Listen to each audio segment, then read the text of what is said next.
quick. Getting started here in just a second. Just hold on.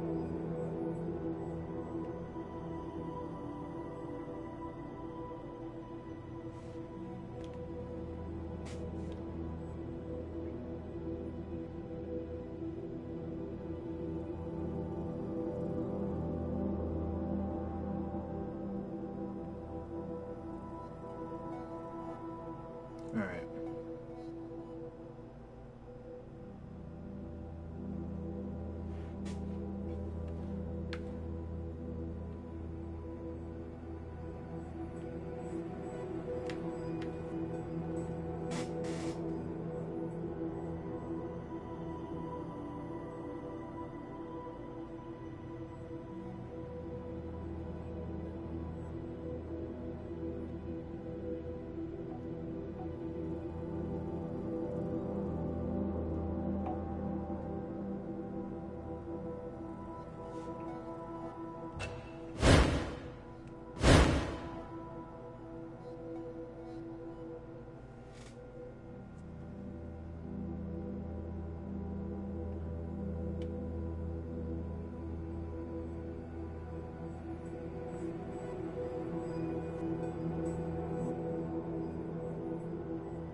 Okay, did it stop recording or what?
air. But at the same time, it's not showing any of the gameplay unless my phone is tripping out.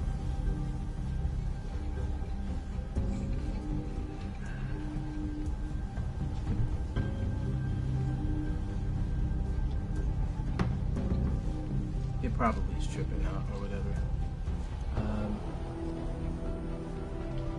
Hold on.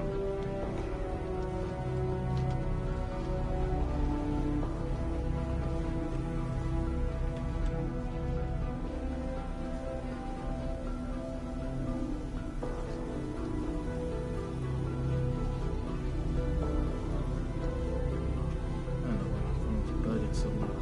I'm about to put DB on speaker. Say hi to DB, everybody.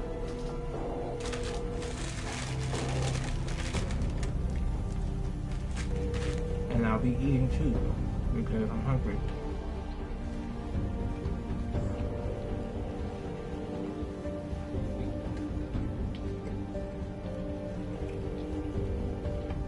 Reach the voicemail box of. And he does not want to back up.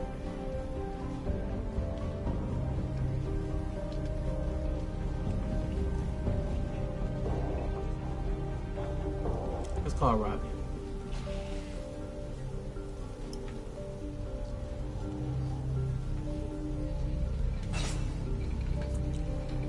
Yes, lass. Hey Rob, what's going on? No, I thought Robbie was up there. Hello? Oh, there he is. Hi Rob, how's it going? Not too bad. What's going on, man? Hey, are you busy right now? Just going over some stuff with Lindsay.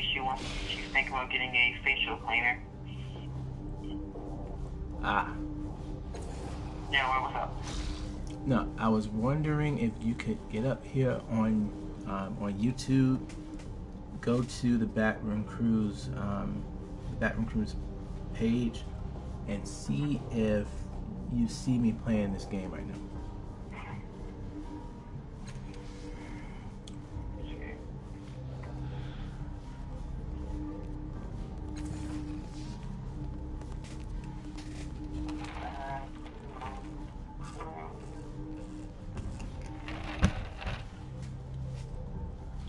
Is it under the BRC guys? Yeah, I'm supposed to be live right now.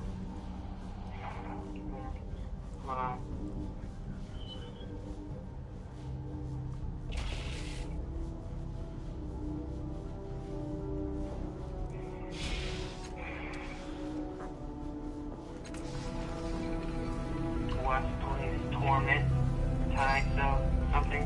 Yep. Yeah, you're live right now. Okay. Can you do me a favor and click the video and see if I'm actually on? Like, if you see me and hear me. Oh, not really see me, but if you can hear me. Yeah, I'm actually listening to what we just said. Great. Okay. Don't forget to like and subscribe. Alright, too. Alright, I already liked, and I'm already subscribed. Awesome. Alright, let me get back to Liz. I'll give you a call back, man. Alright. Alright, later. Later.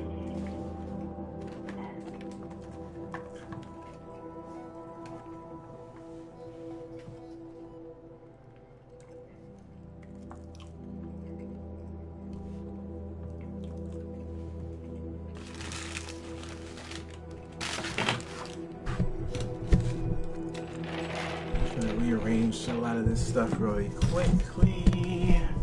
Really quickly. Alright.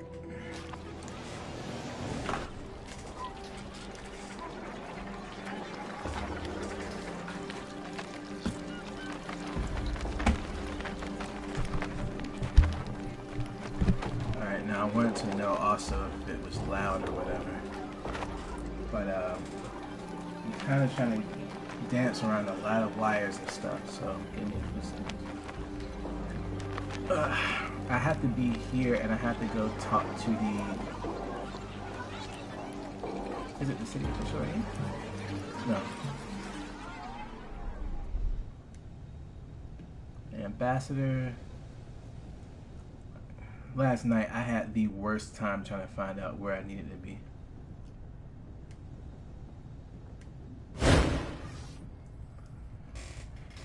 Ain, who knows?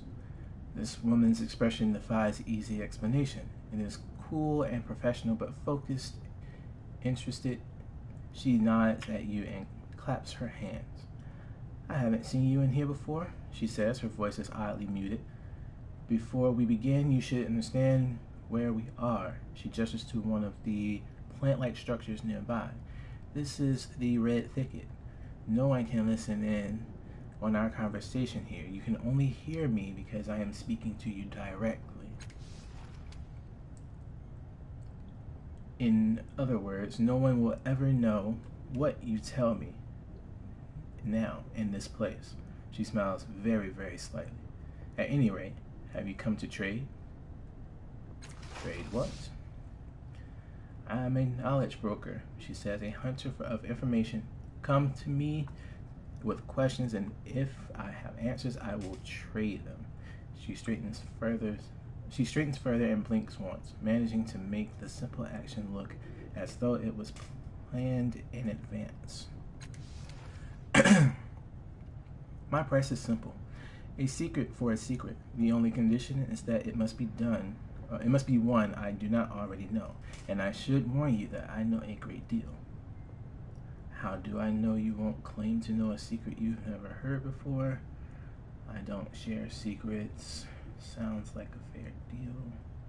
What's the catch?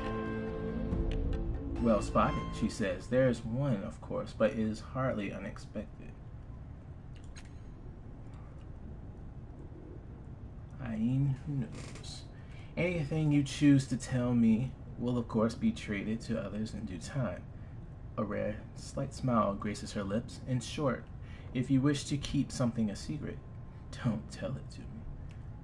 Well, of course. Why would I ever do something like that? I have to be careful here. I will be coming back to her, but I will not be helping her right now. Let me see. I have to speak to the...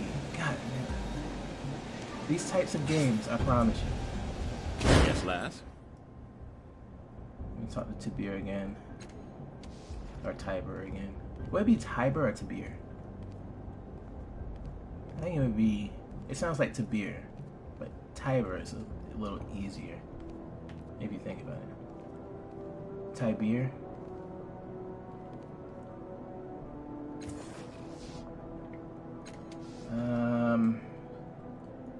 Explain why race is being executed. Why are you helping? Yeah, I need to know the plan again, and I needed to know... Counselor. The counselor clerk. The council clerk. Okay. Council clerk. City official. Levy. Those guys are... They only live for a year, and they're like genetically made from everybody once they take like a year of your life away. It's very strange. Very, very strange.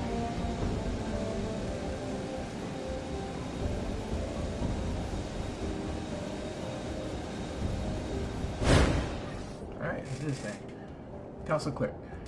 Behind a lectern, a four-eyed, hairless mutant processes paper with balletic grace. He's endlessly snapping the elegant fingers of his left hand, and each time the air twists and shimmers, either disgorgingly a document to be processed or accepting one that he's completed with his ink-stained right hand.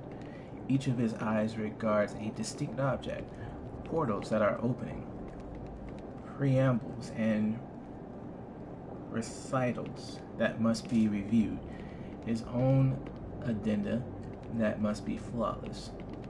One eye twitches in your direction. Council clerk. Exaggerated scorn twists his mouth, and though his eyes remain fixed on your face, he gives no verbal acknowledgement. The closest he's come is a faint sigh. At last, after shunting a half dozen more documents to some distant cubby, he condescends to speak. You must wait, of course, until council matters conclude. His quarter gaze leaves you. His face returns to its former equanimity. God dang it, these words. And he continues his work, which shows no evidence of slacking, let alone concluding. How long do you expect council business to take? I do have points in persuasion. I don't have them in intimidation as strongly, so I'm going to go with persuasion. I assure you that my matters are important enough to be worth a moment of your time. Let's try... Okay, great. Wow.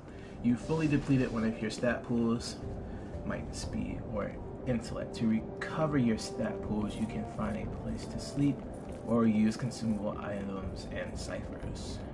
Okay. The clerk conveys his personal regard for the importance of your matters with a long, loud sigh. But he focuses one of his eyes on you and replies, very well, very well. Let us weigh the worth of your needs, shall we? What is it that you want? I'd like to ask you some general questions. I'd like to ask about paperwork. A faint sigh is the only acknowledgement you receive. I love this guy. Alright. What exactly are you doing with all of those papers? The clerk shakes his head at your ignorance. I'm taking them from where they were to where they must be by bending the space between, and as they pass across my lectern, I assure that they are properly prepared. To the body politic, I serve as heart, kidney, and nervous system all in one. Guy sounds like he's serious about his job. He snaps his fingers, opening a portal and flicking a scroll through it. Before I undertook this role, the council employed layers and layers of logothethes,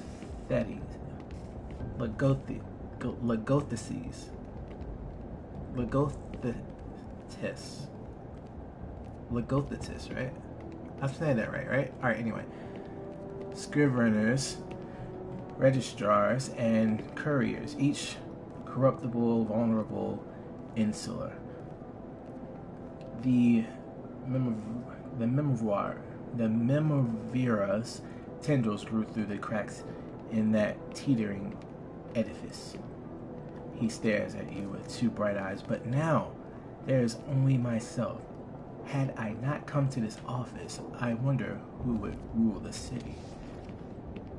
God, man, that guy is so... He's into that. Tell me again about the city records. About how the city records are kept. General questions. I think I'm going to go into the general...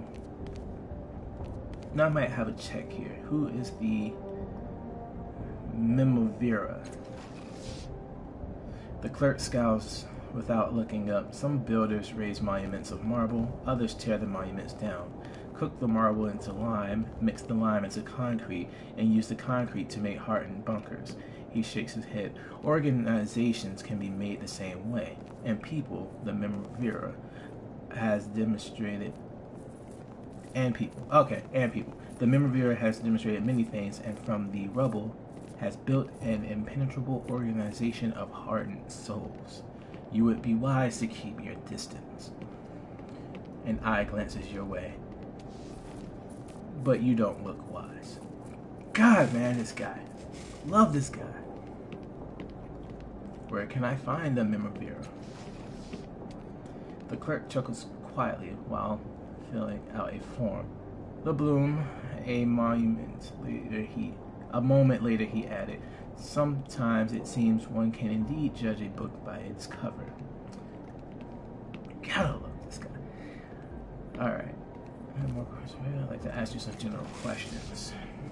A faint sigh is the only acknowledgement you receive. Alright, let's go ahead and ask about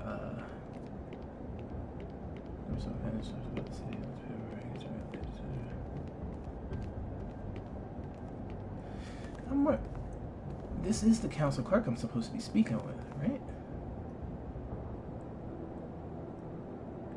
This council, how does it govern Sanguis Cliffs? Paper governs Sanguis Cliffs. Paper allows the few to rule over the many. Paper allows for the many to organize into a single whole. Authority resides and dictates compacts, agendas, the means by which thoughts are refined, disassembled, and preserved. In a calmer voice, he adds, of course, the city has a part as well.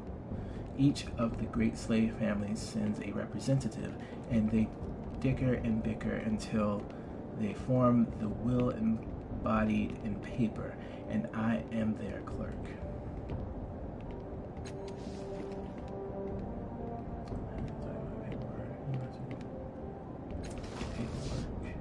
Naturally, the clerk replies, but for the moment, notions of private improbity keeps him quiet. Then one of his eyes fixed in your direction, and you can see that he avoids the indulged twin pleasures of the voyeur and his gossip. There's this from an ambassador sent to the steadfast. He snaps his fingers, summons the dispatch, clears his throat, and reads, today, with great ceremony, the Aeon priest buried a man said to have lived for 277 years. I asked how this gray beard had lasted so long, and was told as follows. 300 years ago, there was a painting of spectacular beauty hung in the Dirk Hall, a relic from before the 9th world. For reasons... is that ninth? That's not how you spell ninth, is it? Yeah, that's probably how you spell ninth. For reasons unknown, the work was incomplete. The Amber Pope believed that if it finished, it would reveal the truth about human nature and that had eluded all intellectual inquiry. He proclaimed that whatever painter could complete it would receive a cipher that would enable him to live for 250 more years. Great artists flocked to the Dirk Hall to examine the masterpiece, but when they saw it, none dared lift a brush. At last, a young whitewasher approached, carrying brushes and rollers and buckets of paint. I can finish this, he declared. The Amber Pope nodded, and the boy flung an entire bucket of paint across the canvas. The blank region was filled, but the painting was spattered with white, its majesty gone. The Pope held to his vow and bestowed longevity upon the whitewasher. He was, however, born into the torture pits below the Dirk Hall, where he remained until that very day, when at last his long life ceased. The clerk folds the faded dispatch, returns to the envelope, and sends it away, saying no more.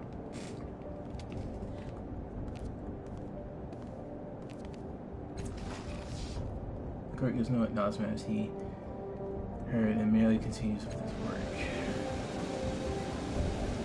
Okay, I need to do a few things here. First,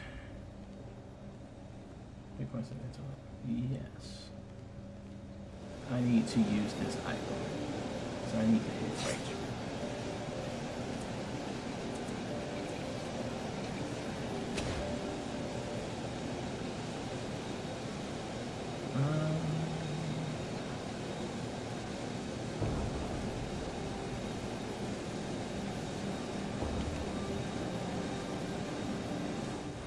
Yes, okay. There we go. Alright.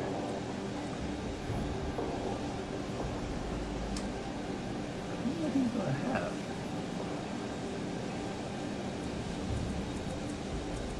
I don't see a number here, but whatever. Hello, Calistesians! Don't shout. When you do, we can all hear you. It makes you even more irritating than normal. I understand Calistesians! That was fun. This woman is just much like the ladies who flank her, but unlike them, her expression is sober and alert. Her hair is cut short, the corners of her eyes wrinkled with crow's feet. A little swarm of mechanical drones circle around her, buzzing messages in her ears. She whispers replies in return, and every so often one of them whisks away, disappearing into the city. What is it, citizen? She pauses, eyes darting to your tattoo, then to your face. No, you're the one they call Adon. I heard you were in the city. You sense a sudden weariness in her. It's been 10 years since your last visit. I was too young to know you then, but the drones remember. What did the drones remember about me? On cue, two of her attendant drones dipped close to her ear, emitting a stream of raspy noise that might be some sort of language. You kept your own affairs, but everywhere you went, the city held its breath. People deferred to you. Even the ones with the power and influence. You look the same as you do now, exactly the same. I want to know why, and if you don't mind telling me, I want to know what you're doing and saying this now. So retire rates by the time you're out.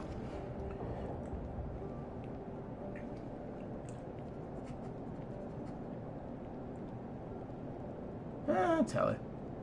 I'm trying to escape a creature that's hunting me. Smoking tendrils, grasping talons, a towering, nebulous shape. She seems to look on your face and nods. I've seen it, but only through the eyes of a drone. Not long ago, it killed a man in the streets, a man with the same mark you bear. If anyone else knew, there'd be panic.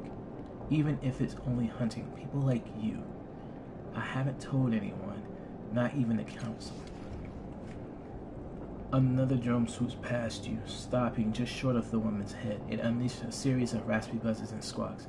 She whispers something to it, then glances back in your direction. What was it you wanted? Where are you? Are you staying to those drones? What's the building behind you? She frowns.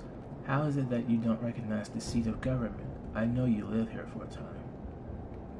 To tell the truth, I lost my memory. You've lost more than that. I've seen images of you. Through the eyes of the drones. 10 years ago, you moved directly, carried yourself like a king and a steadfast. You've lost your soul. Or gained one. Indigo tide raised by tiny mouth. I don't mean to be harsh, she gives you a faint smile. Thank you for being honest with me. Bearable? Alright, maybe I have to go inside. Or no. Okay. I don't.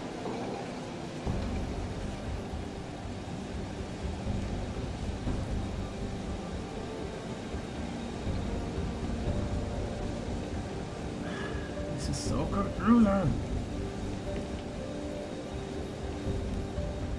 Alright, hold on. Alright. It is my point of interest, but at the same time, why can I not speak to it?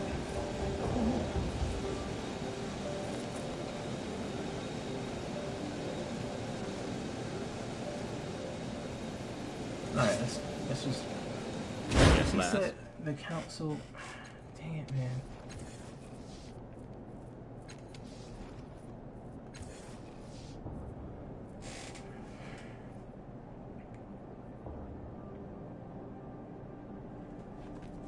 Oh, okay. Okay. I'll make a copy and sign it and you'll present it to the bailiff. Alright, I just misread that. Why am I having so much difficulty with this freaking thing? Alright. Alright, so what I have to do is I have to find...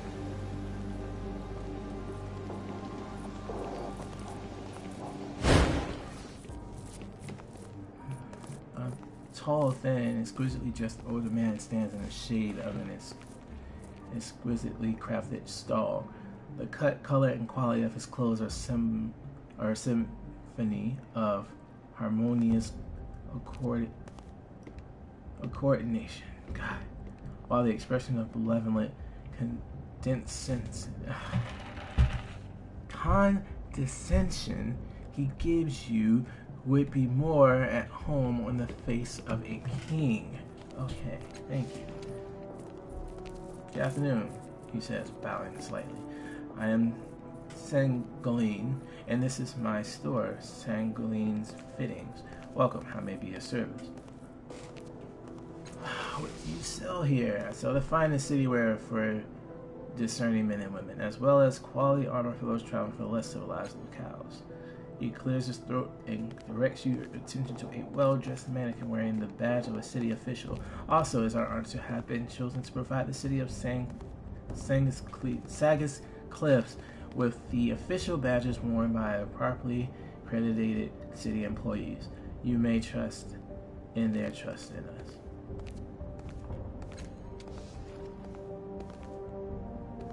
That's dope, no? Let's see if I can make it. Got him! Okay.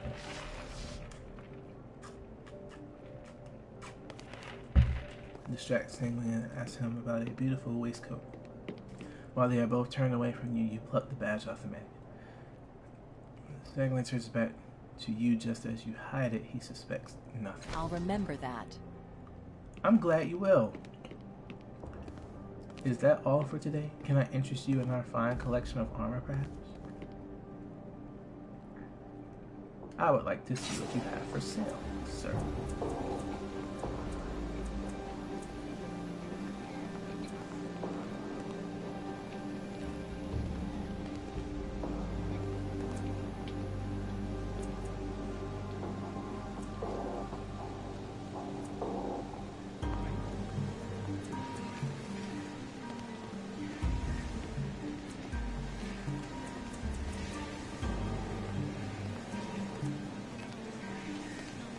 I'm curious then. That means that I'm good to go. I mean, I guess I can masquerade now.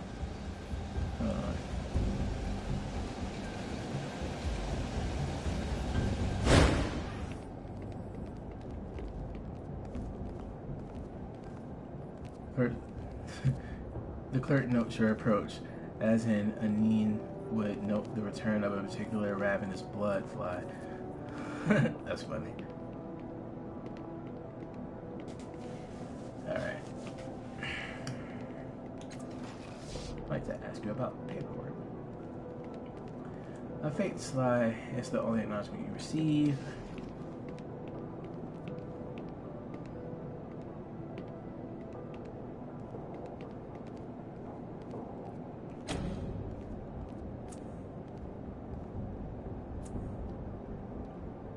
And I'm shopping at 90%. Seems like a dangerous bargain. Alright. The clerk hesitates for a moment, then shrugs. It happens that the letter was co-signed to destruction by year's end. Anyway, give the confirmation of Carton's demise. With the snap of his fingers, the letter appears and he looks it over. Yes, here we are. Quite the criminal he was, and no slouch in treason. But who am I to question the clemency of our peerless counsel? He hands it to you with a slight sniff. Let me check it for errors. Tiber, I'm just gonna say Tiber, snaps with an angry look at the clerk. Of course, I shouldn't have to, but we wouldn't be here today if a mistake hadn't been made by someone with a position of authority.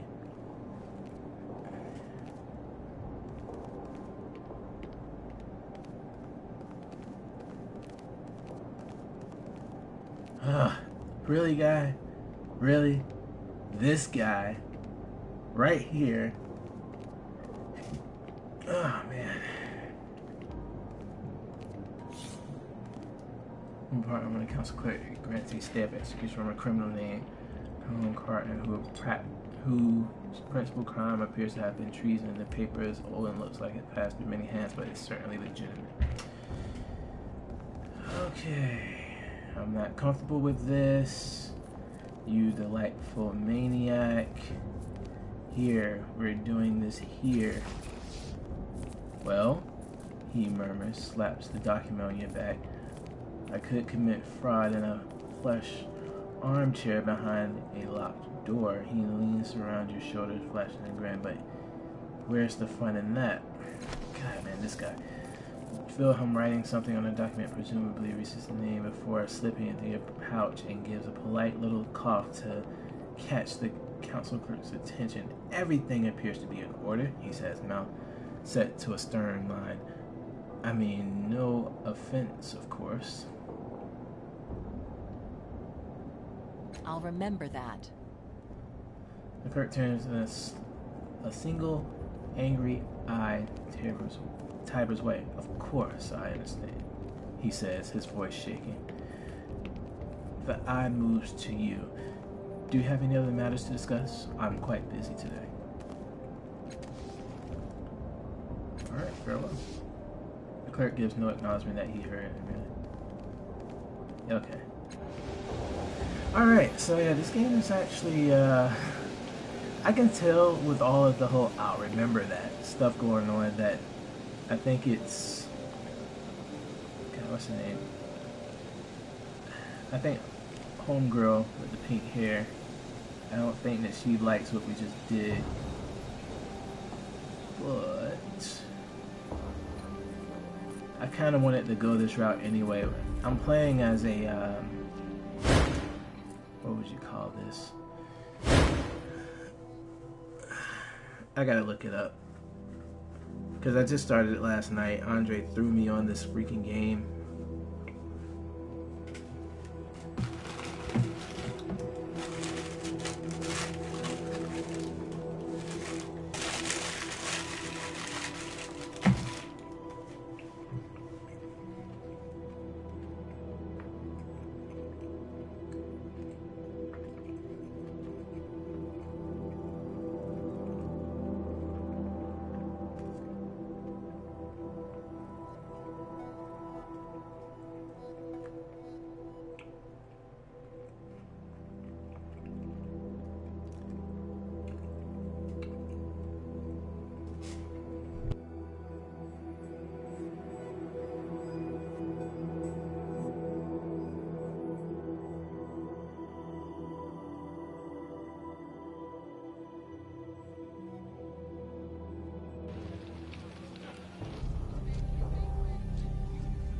Which one of you Calistesias is the one that likes me?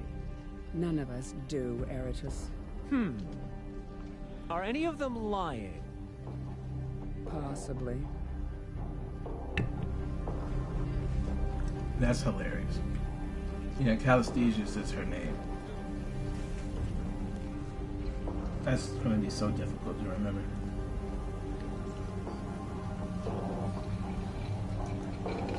So I think that now that we can masquerade as the official... Oh, okay. Creeping me out a little bit.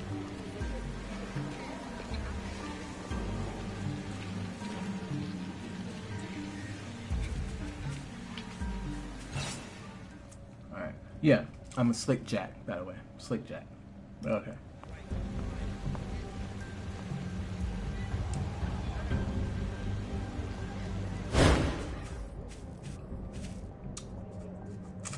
The official gives you an annoyed look. What is it now? This man has full pardon! Release him immediately! I'll remember that. He scowls at you. You were here before and you didn't have that badge. Do you work for the city or not? I can try to go for the deception. I don't know if I'll get it. I was undercover before testing you. You did very well, but now I want this man released immediately. Oh God. This is gonna be a serious roll. Ah, man! That's 65%. You think I can do it?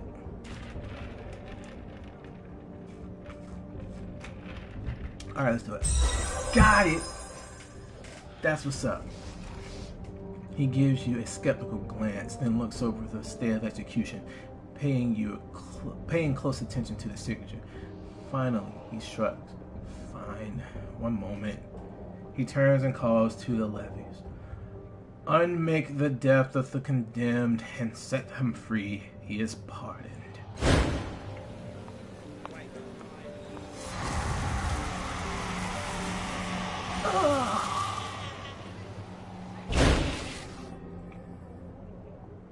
In the overseer. He turns back to you and bows. There you are, ma'am. All taken care of. Oh, wait!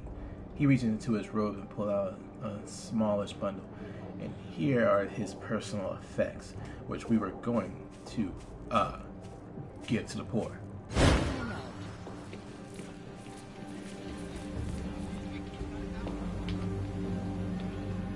I like it when the plan comes together. As the levies march off and the crowd disperses, Reese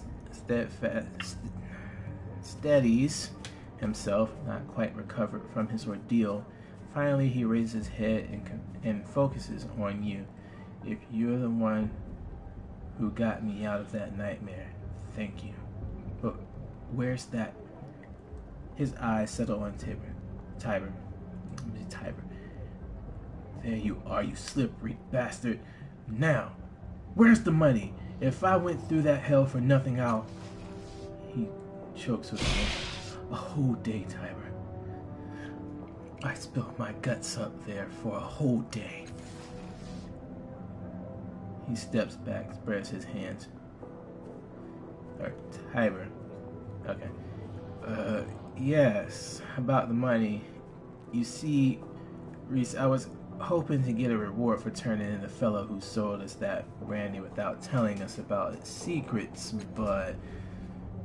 What? Reese snarls. There's always a but when it comes to money, isn't there? I should have known. You only said... Oh, I got you up. You only said you'd pay me so I wouldn't squeal on you. And you only saved my skin to save your own. He smacks his fist together. Now I'm gonna have to fight through your friend and get to you. Or are you gonna step out from behind there and take it like a man? Calm down, both of you. Reese, tell it from the beginning.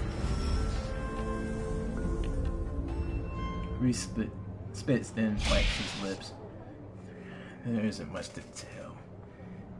Captain Silvertongue here talked me into a dirty job, then disappeared like an abacos, and left me holding the bag when it all went sour. Indigo and blue. Oh, Reese says to me, can't you blame me for running when I had a chance? You would have done the same. And besides, if I hadn't, we would have both been sentenced to die, with no one to free either of us. He stabs a finger into his face. You only wanted to free me because you knew I'd be next on the block once the Devourer ate me. How would the Devourer of Wrongs know that Tiber was involved? The Dendra or her, says Reese. Consume our memories with our flesh. They know everything by the time they finish eating us, and Tiber knew I'd have plenty of memories of him. Didn't you, you coward? Who are the Dendra or her? Cultists who eat human flesh to gain the wisdom of the dead. Reese shivers. The city's been using them as post-mortem judges for years. What was the job? Tibbet said that we were transporting black market booze to Jolios. Okay, Jolios. But he didn't tell me that he'd hidden state secrets in one of the bottles using some liquid Numenera trick, which turned a slap on the wrist crime into a damn death sentence. Death sentence? Tiber said with an uneasy grin. You're alive, aren't you? He glares at Tiber from a Tiber. I keep wanting to say Tiber. No, it's Tiber. It's so weird, man. Okay. Tibia from under lowered brows. That's as may be. That's as may be. But you certainly seem to know when the levies were going to come calling. He looks at you. The council somehow got wind of the deal and came after us. Funny how I was the only one home when they knocked on the door. The devourer would have found you guilty. Tiber, is this true? As far as it goes, he would have learned about me if he had eaten Reese. And I did manage to escape the levies when they showed up looking for us. But I didn't abandon you, lad. He puts his hand on his heart. Reese, I escaped the levies and saved you from the devourer of wrongs because I love you and did not want to see you die. You have to believe me. Do I? Reese says, crackling his knuckles.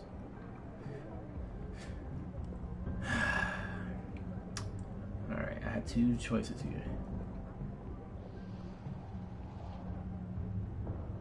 I'm with Reese on this, Tiber. You should make amends to him. He's the only one who has suffered here. Yeah, I'll go with one. That's right, Reese knows. And you can start by giving me my share of the spoils. Indigo and gold rays. Reese, you don't know what you're talking about. I never got paid. I promise you. This isn't over, you self-serving bastard. Reese jabs her finger in Tiber's face. Hide behind your friends if you like, but she won't keep you safe forever. You're dead, Tiber. You hear me? Dead. So yeah, that might not have worked out to our best interest.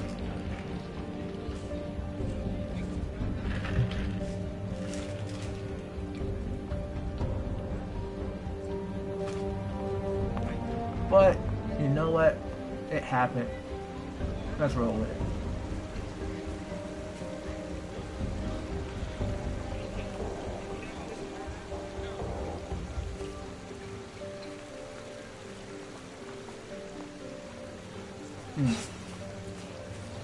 Thanks for helping me free Riss, lass.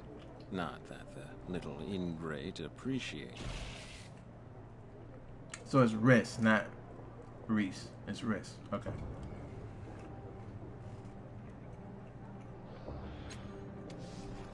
So was it like Riss said, you only freed him so you wouldn't be implicated? I'd be a liar if that wasn't part of it, he says, looking at his boots. But I really do care for the boy, and wouldn't wish him harm for all the world. And I could have run. He chews his lip. I could have.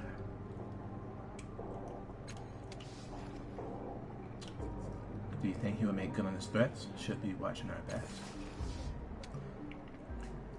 I wouldn't worry about it, he says, chuckling. Reese doesn't have as many friends as he thinks he does. I was practically the only one. Alright. I am kind of afraid I'm going to have to believe Reese's side of the story. But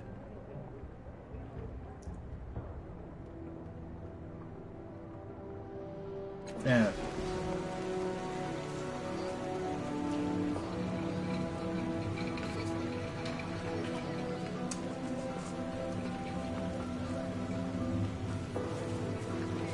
Alright, so this is saying this clip. So I want to, actually what I need to do is use one of these.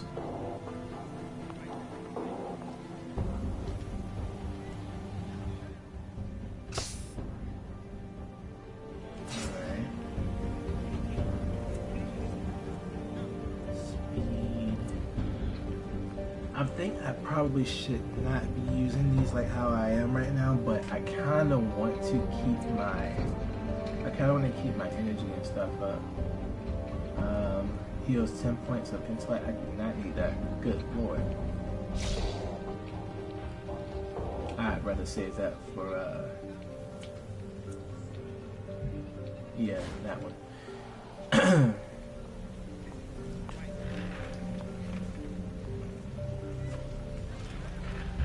just gonna call her Connie. That's what I'm gonna do. I'm gonna call her Connie.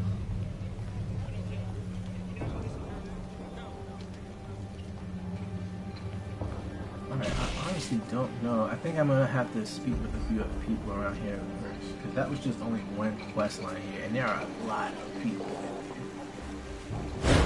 Like this guy. This couple stands together, share their gaze fixed away from you. No words pass between them. Instead, they share a silent language of tenderness. Their bodies turn subtly towards each other, forming a private space between them. His hand reaches for hers, and without looking, she claims it. Still looking past you, they smile together.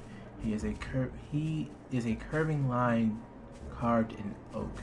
Hers as unabashed and radiant as a lantern on a starless night.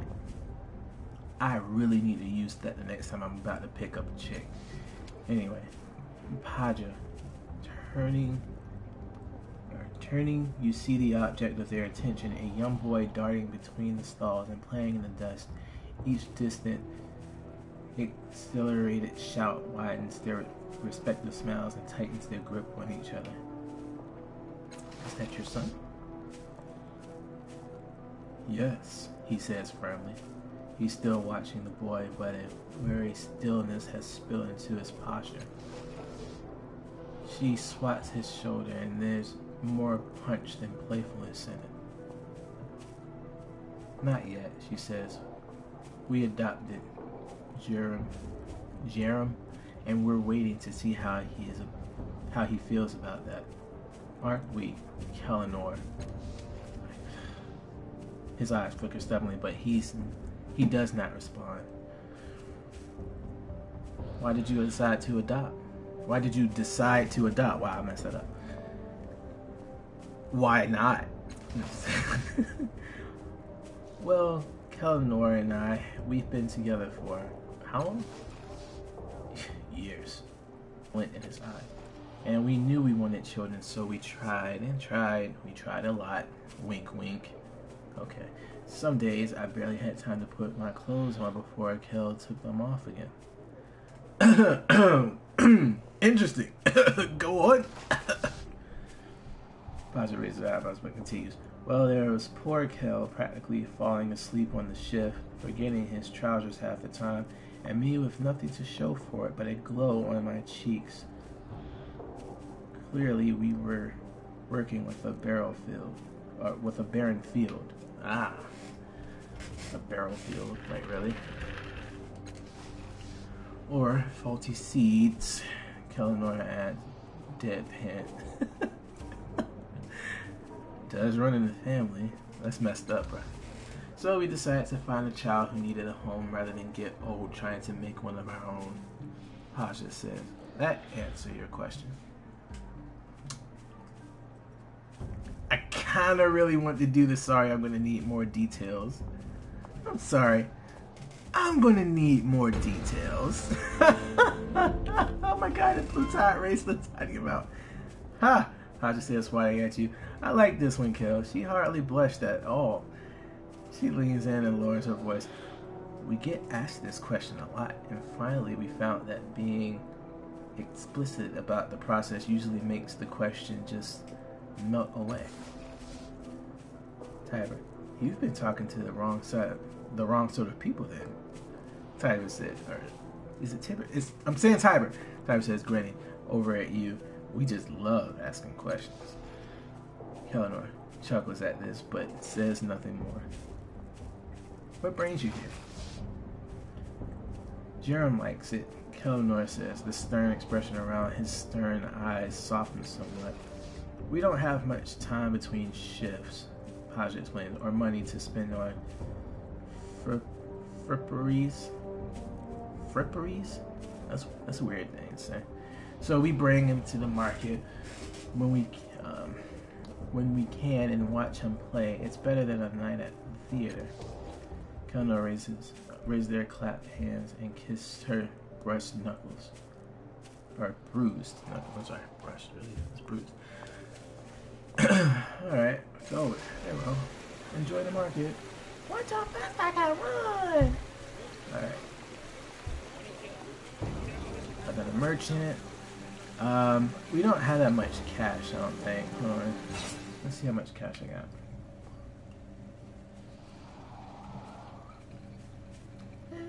I need to see my inventory space. Oh my gosh. I got 153 currency. I'm just gonna say currency right now because I don't know what the money is here. I still have the badge of office. That's hilarious.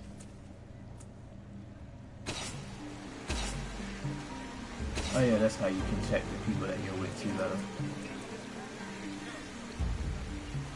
Calestige, Eritis, the last cast-off, which is our character,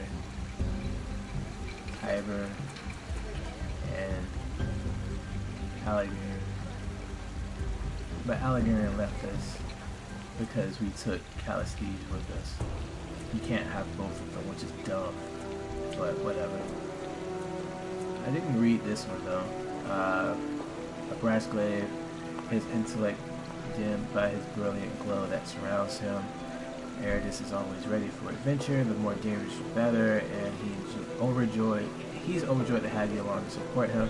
Eritis is an unusual, attractive young man, and his guided star is to have as much excitement in his life as possible. Eritis doesn't plan, he doesn't do tactics, and he doesn't like thinking things through because really, what has that ever done for anyone? A lot, but whatever. Point him towards a catastrophe and let him go, and if no catastrophe exists, time to create one. Okay. A charming rogue, a former mercenary, and an admitted confident man, but not necessarily the bravest. He's quick to ablade, faster with his tongue, and prefers to lead from behind. Yeah, okay. And that's just other things. The changing god. The landscape, culture, and history of Sangus Cliffs has been shaped in innumerable ways by the changing god. At one point in the distant past, he was a respected researcher and scientist, albeit flawed and selfish. But unlike most mere humans, the changing god is not confined to a single lifetime. For centuries, the changing god has continued his existence by transferring his consciousness into bodies of his own creation, casting off the many vessels that had held his mind. He has moved from life to life, whether to avoid pain, injury, or death, or to seek new sensations and experiences. What he didn't realize at first was that the bodies he left behind, though often left severely damaged, were not empty. Each time he tore his mind from one of these husks, a new consciousness was born inside, a new person with their own thoughts and dreams.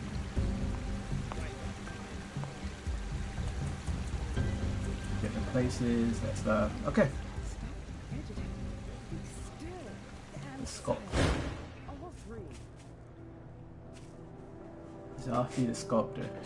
This portly man's cracked and bleeding hands are always moving, picking fretfully at his thick lips, running through his thin hair, or molding aimlessly in the air. His clothes are marked with paint, dust, dry blood, and clay.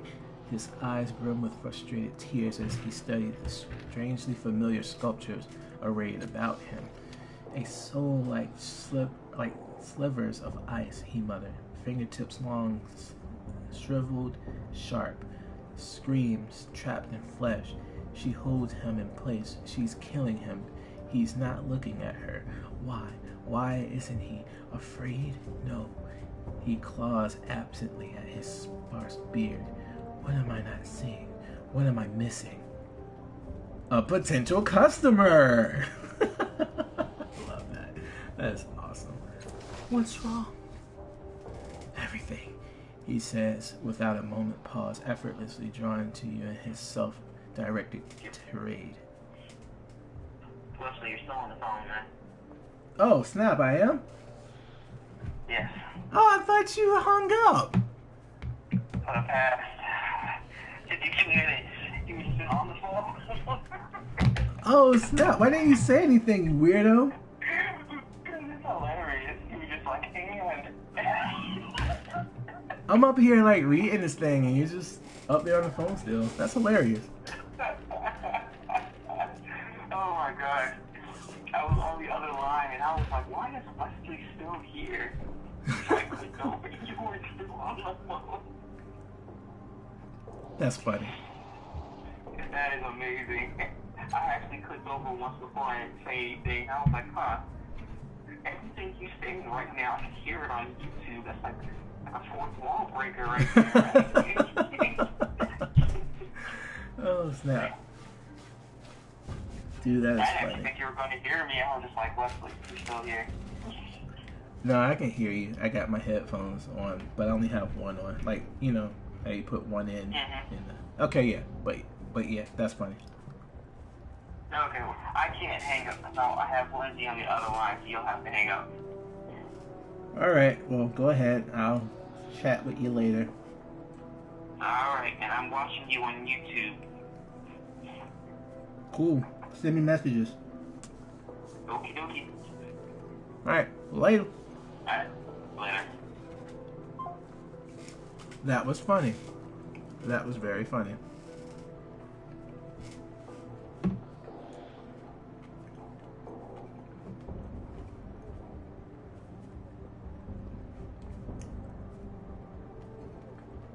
Hold on real quick. I am Zalfi, stone carver, sculptor, divine painter of living eyes, and in this challenge, my greatest work, my talent has finally abandoned me. He sweeps his scornful hand at the sculptures. Behold, my art wanderer. Witness these dull stumps, these crude replicas of a sublime being. What is it you think I've made? I will try this.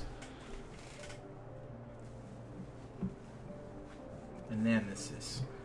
Try to recall why the sculpture looks so familiar. Oh god. Oh, I got it. Okay.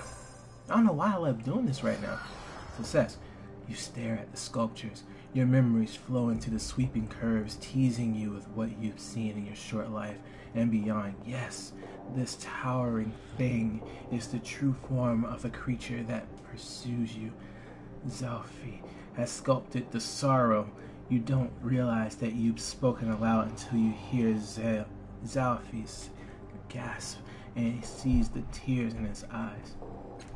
Yes, sorrow, or even grief, is presented in the work. I feel it, but where? I cannot pull it from the stone. We gain, what, 2 XP from that? Ugh, it doesn't seem worth it at all. Zalfi the sculptor.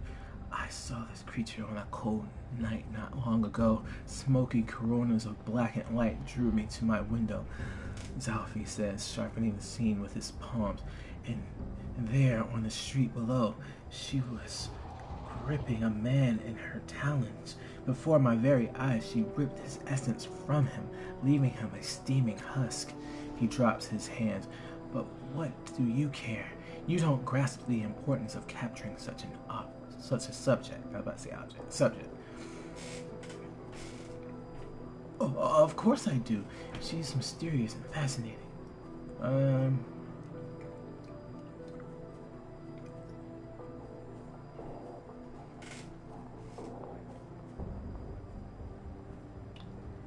I've seen aspects of her. Maybe I can help you capture the details.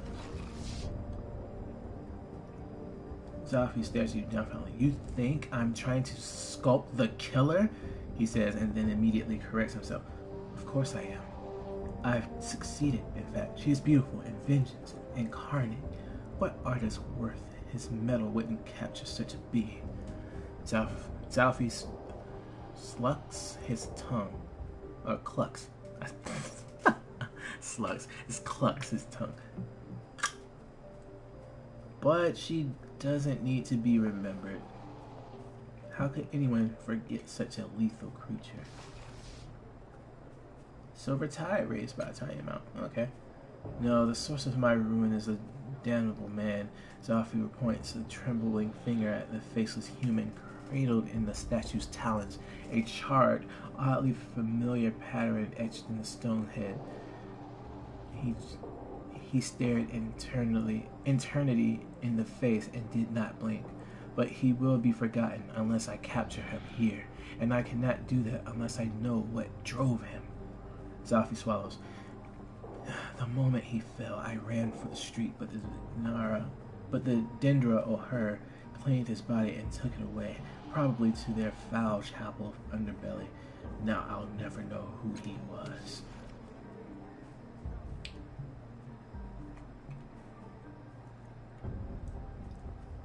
Is there anything else you can remember about the creature that killed the subject? What a surprise, Zalfi says, with a range, scornful sigh. Yes, let us ignore the incandescent flare of this stranger's brief life and focus on his murderer. She is so much more glamorous. He whips his sparse hair as if it's going to fall out and glares at you. That's what you want, isn't it? That's what everyone wants.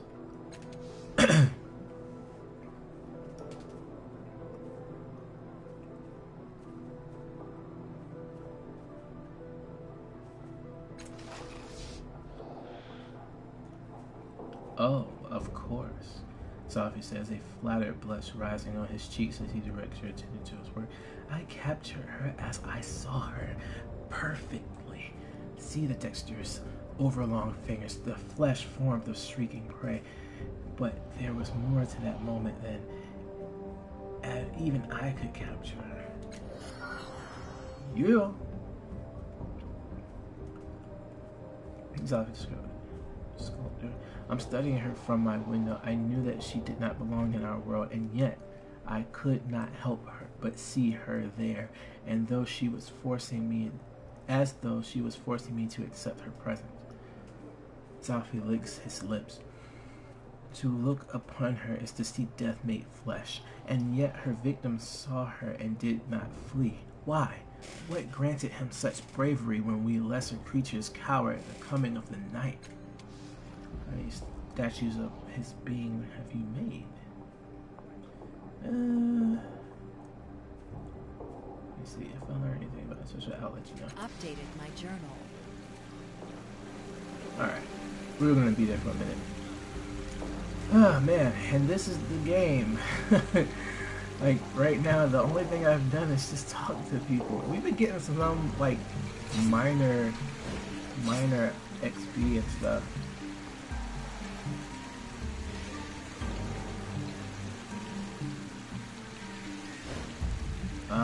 Let me see.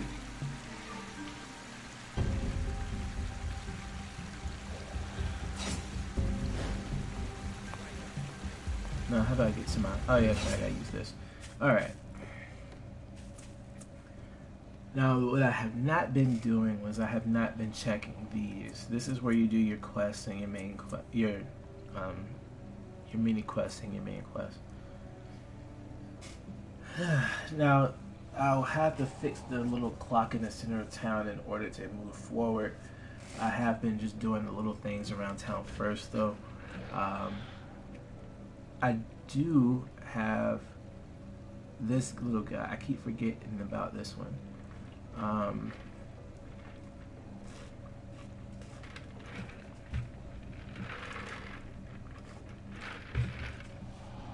It's either one or two things that I can do. I can tell the Lord that the lore of the area that the escape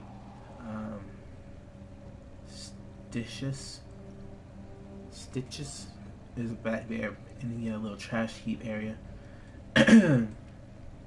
Or I can help the boy get the creature out of the city. I could do that.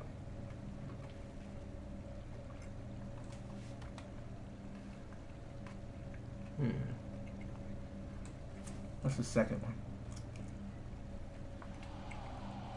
And this is the one that I just picked up.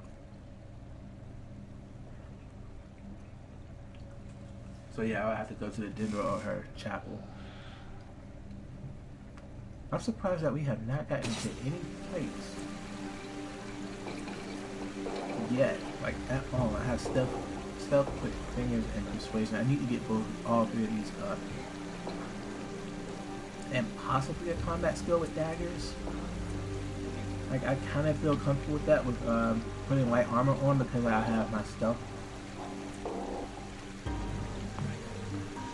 But I don't know. I really wasn't planning on using a lot of this. I have practiced in armor. That's for light.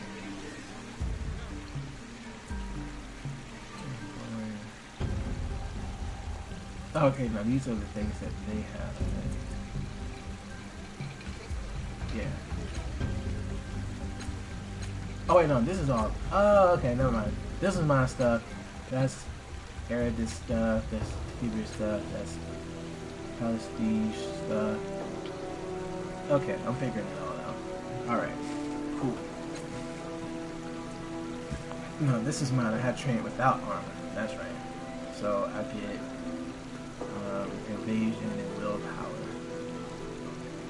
when wearing light or no armor. Okay.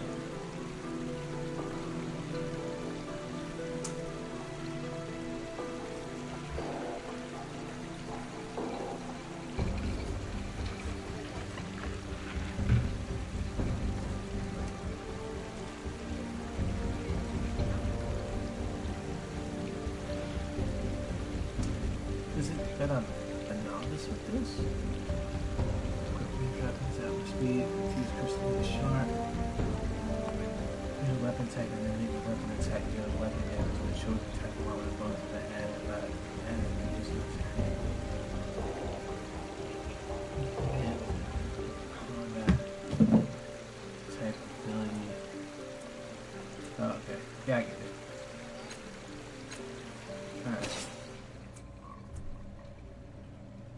Right, okay. Light weapon bonus, 15% on weapon attacks.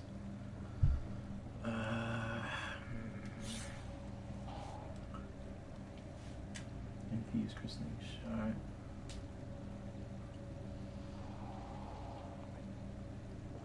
Sharp regularly changing guys resource chamber is a sharpened surface and improvised weapon in the reef of fallen worlds. A superheated beam from a mysterious black olive struck the shard, infusing the creature with the opposite's power.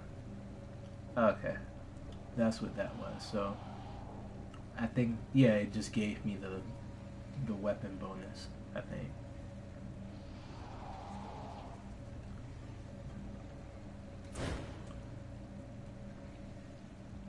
Yeah. Alright. Light weapon bonus, 15% on weapon attacks. Okay, that's cool. Ooh, what did I just do? Medium melee weapon might. Chemical damage. Right after max. So an entire object resembles a clenched 8-fingered hand attached to a forearm. You snap it from a tentacle tendril in the leaf of fallen worlds. Has a decent F in balance and is stealing materials and powerful enough to deal significant damage, but it only makes a makeshift weapon is somewhat clumsy to use. Gives chemical damage though, so this is that. Control, leather jerkin, light armor.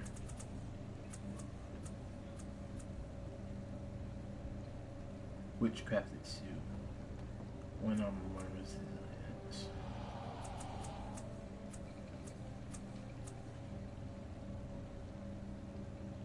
Control, leather jerkin. Oh, okay.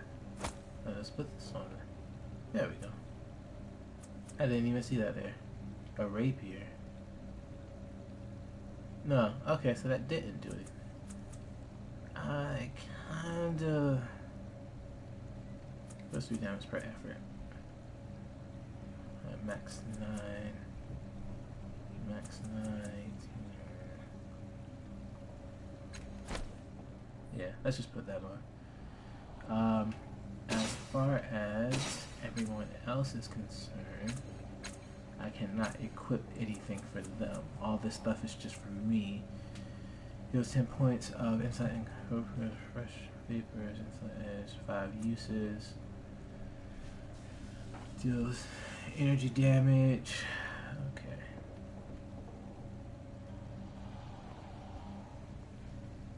I kind of want to take that off and give that to someone else.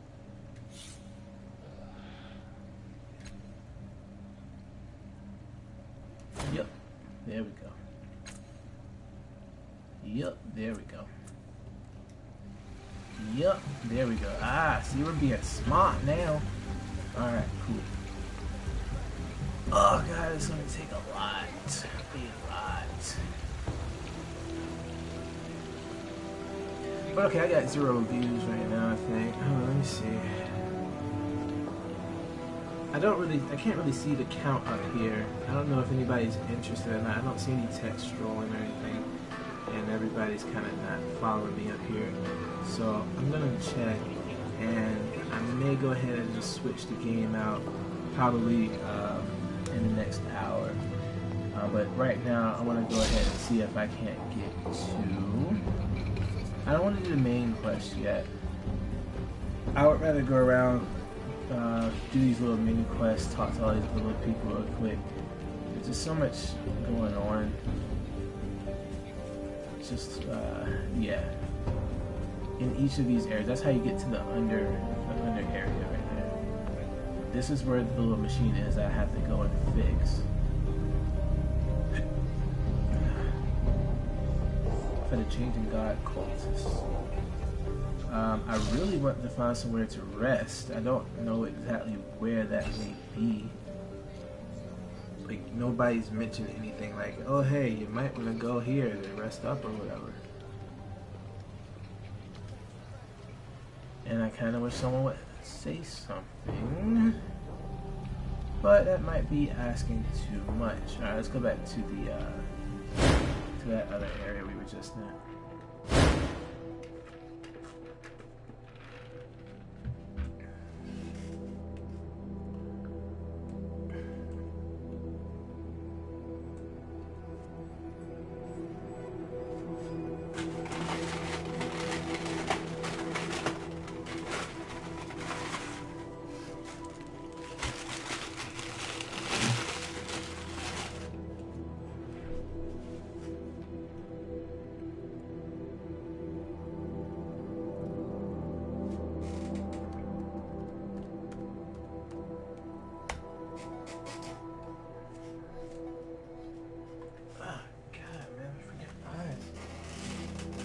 I'm gonna scream like a little girl in a little second, so don't really pay too much attention to that. I'm just putting eye drops in my eye.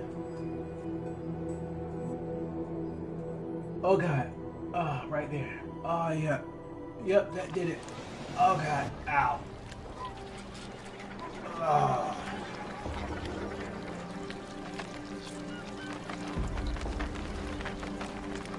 Oh yep. That's how you do it.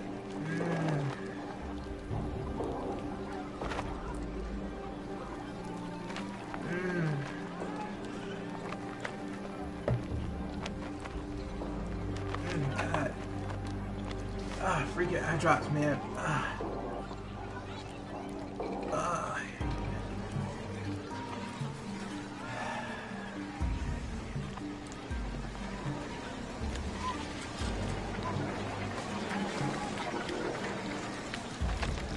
Oh wow, that helped out a lot though.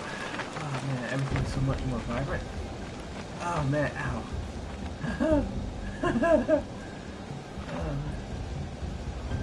Trash pile of someone has been sweeping this square EJ and leaving the rest of this here. Yeah, that's kind of gross. Really dumb if you think about it. Petitioners, I think there's like only 2 places over here with them interest, like the council guy and the female that changes information.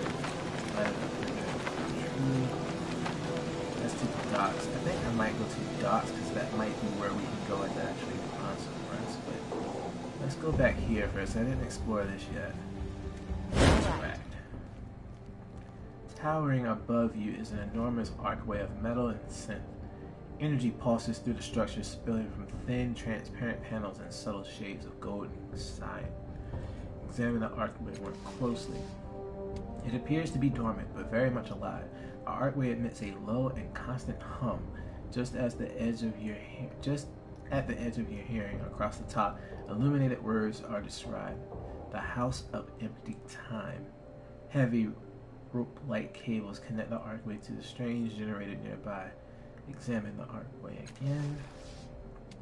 It appears to be dormant now, but it emits a low and constant hum. A name is inscribed across the top of the arch. House of Empty Time. Rope-like cables connect to each of us. Okay. Try to activate the archway. Why not? You scan the parts of the arch that are accessible from the ground, but you don't see anything that resembles a control device. Finally, you give up your search of the arch. If the arch can be activated at all, the method is unclear. Okay. Go. Power still flows through the ancient machine. A brass heartbeat pulses within it just as the edge of hearing. A tiny bubble orbit the entire structure. Tiny bubbles orbit the entire structure.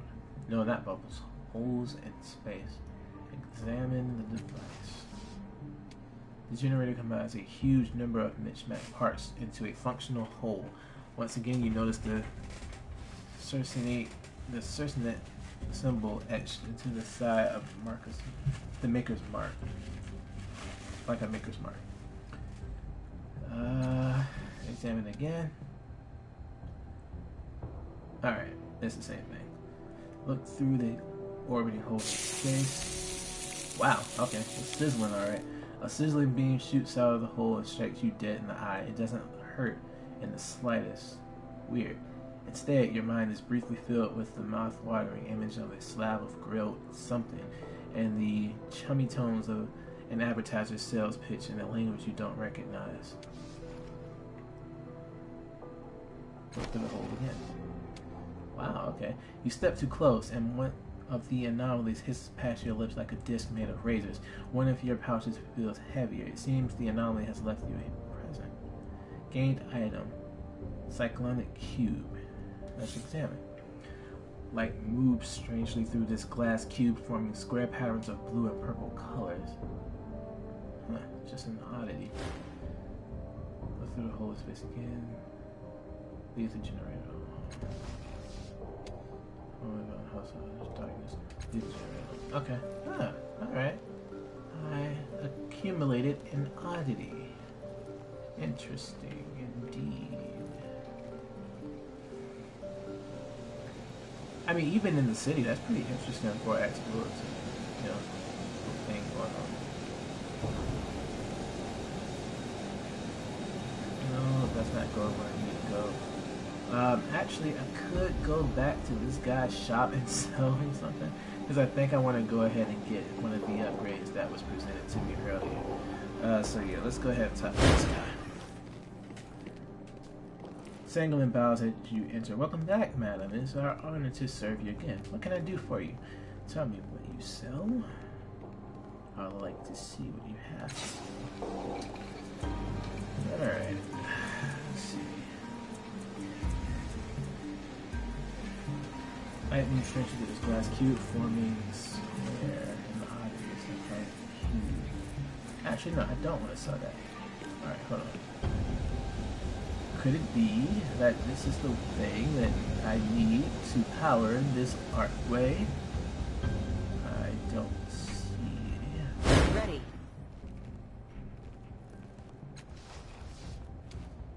Okay, no, it's not. I feel bad because even if it's just an oddity, you never know. With games like this, like a whole few whatever amount of time down the road, they're like, oh hey, I need the cyclonic cube. I wonder where I can find one. And you're just like, dang it, I sold it. I think I'll sell the armor and stuff. Yeah, I think I'll sell the armor and stuff. See if I can get something. I just don't want to sell the cyclonic cube.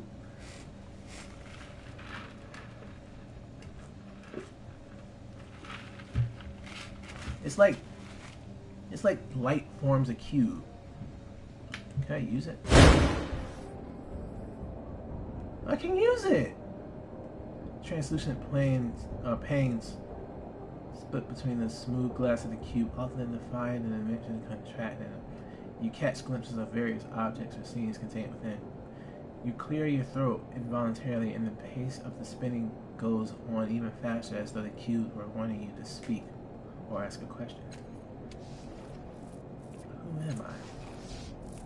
The spinning panel within the cube slows, then halts entirely, revealing a single image at the center of the cube. A long, purple vegetable of some kind, sliced lengthwise to reveal orange seeds. The object fades particle by particle with no further explanation. You either receive the exact answer to your question through an idiom, or you have no hope of grasping. Or the cube completely... Oh, through an idiom you have no hope of grasping, or the cube completely misunderstood you.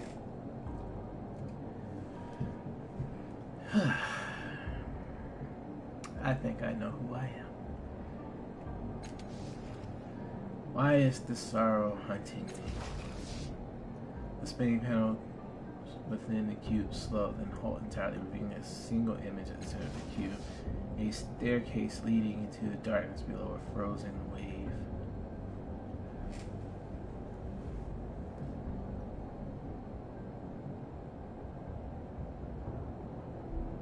Huh.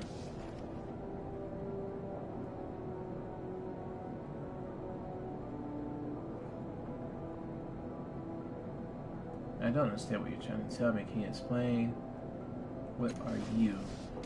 The cube goes utterly opaque for several seconds before panes reappear.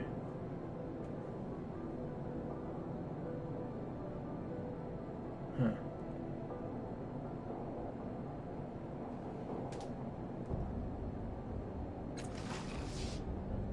The spinning panes within the cube slow, then halt entirely, revealing a single image at the center of the cube. 4 slender, overlong fingers laid upon a pale wrist.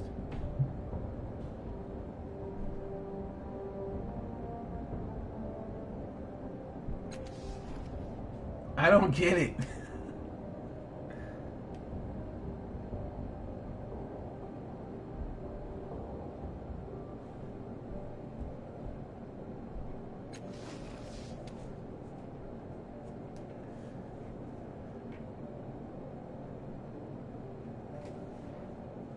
Okay. I think I get it, though. I mean, I don't get it completely. Like, I have no idea, but I think I understand why it's showing you that and why it's going opaque and stuff. It's like it's trying to... It can only show you images of... idioms. It can only... It's a thing that only shows you idioms. It's basically a reason for you not to get all, you know...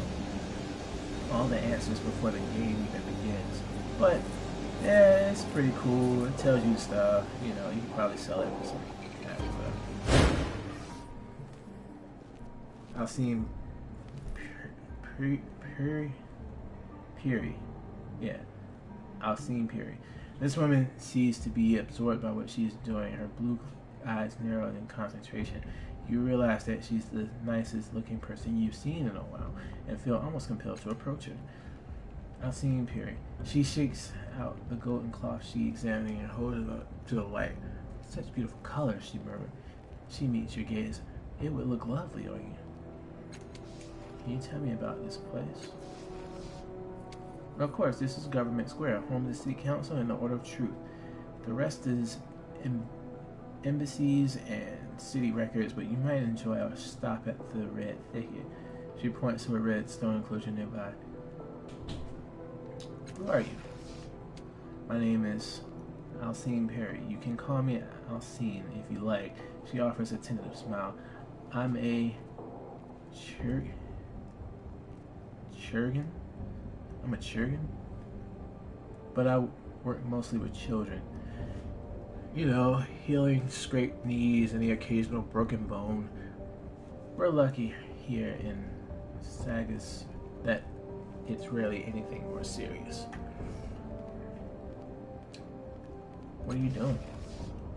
Waiting for an appointment, she says with a tentative smile. Alright, later.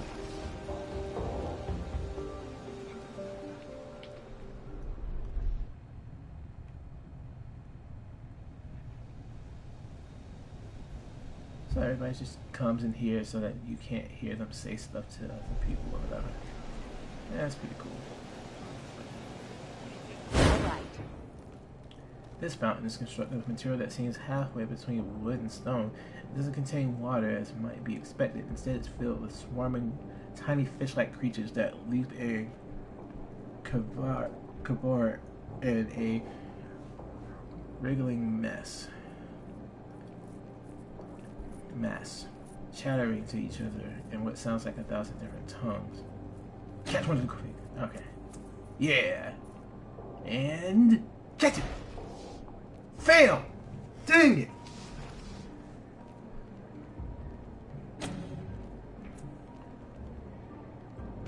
Got it!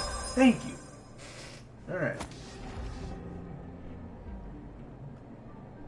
You definitely snatched a single fish from the glistening, tumbling flood. The bubbling mass of remaining creatures swat together in nonsensical outrage. Listen to what the creatures are saying. You fold your arms, listening intently to the fish jabber at each other. It sounds like a cloud of nonsense. Syllables matched to baby speak. Okay. Fish-like creatures continue to respond to melody. Syllables and broken words. Same as still with fountain. The fountain, now that you're looking at it, is unfathomably old, coppery tongue-like decorations curl up and over the rim of the structure and lapping at the endless stream of creatures within. Press wrong button. He's not alone like a fish. Alright, let's see what this one does. You caught this creature from a fountain of sorts in You caught this creature from a fountain of sorts in Government Square. Small, fish-like, and constantly squirming. It never requires food or other nourishment, and it gibbers constantly as it in an indecipherable language. Huh. Discard item. It's just another oddity, really? That's disappointing. It's just like the Sonic Cube thing. It's got some decent value to it. So does that. Man, with these I could definitely get the I could get the items that I want. Hold up real quick. No sound at all.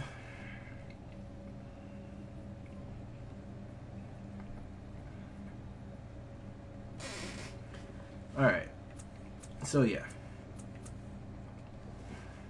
Sorry, I'm trying to check this chat up here and everything to make sure we're all good here. Because I'm not exactly seeing anything.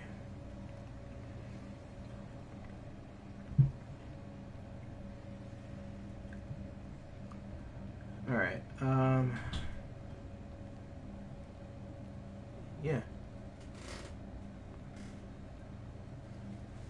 Anyway, back to what I was doing. I have a single dash of office. These two items right here are just oddities.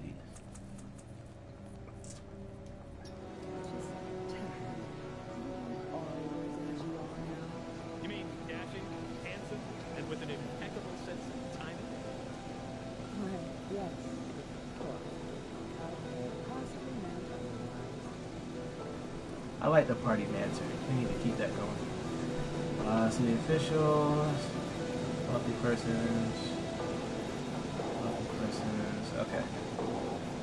I'm going to go to the ship area.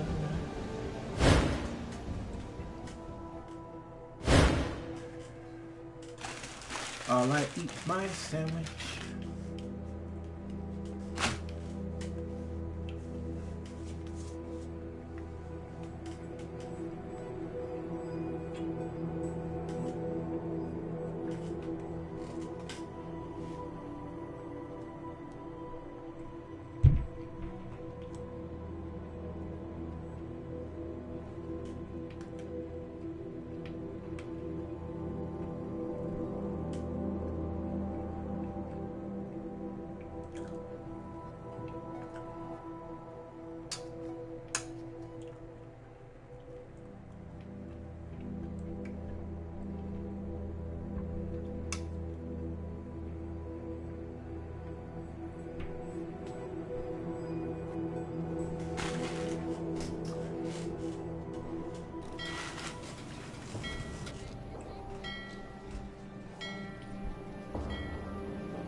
Ah, there it is. Okay. Great. I was definitely trying to find a place to rest that. Because I'm like using all of my abilities. Woman as tall as graceful as a willow steps forward to greet you. She bows, then looks down at you with warm gold-flecked eyes. Welcome, she says, to Tranquility Rest. I'm the proprietress, Tranquility. Are you looking for a place to take your ease? As she speaks, a sense of delicious calm comes over you, and you find yourself wanting to agree with her. There is nothing you'd like better right now than the peace and solitude of a quiet room. She sniffs the air. There's more to this woman's charm than long legs and sweet words. She's given off some kind of calming pheromone. Interesting.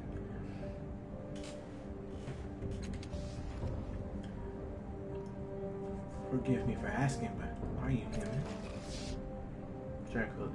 She laughs maliciously. No need for apologies. Given my height, it's a natural question.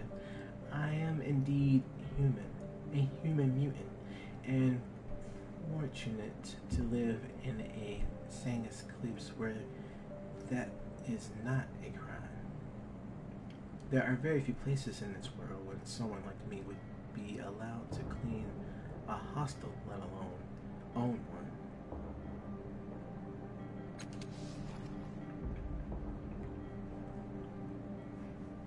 Tell me about Tranquility's Rest.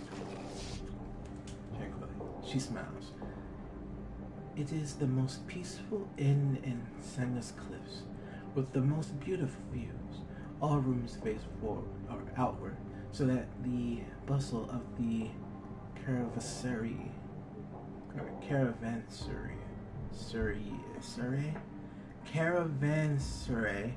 is invisible and audible.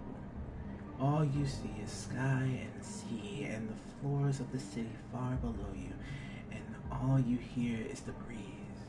I am the sole owner, and I have been offering solitude, security, and discretion to travelers for 20 years.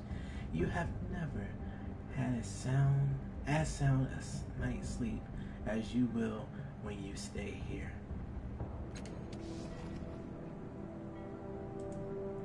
Your perfume seems to contain some kind of pheromones.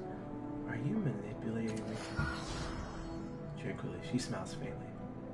If calming can be said to be manipulating, I suppose I am. But it is nothing more than that. I cannot control minds or influence thoughts. My scent seems to relax people. That and another trick I've learned convinced me that opening a hostel might lead to success.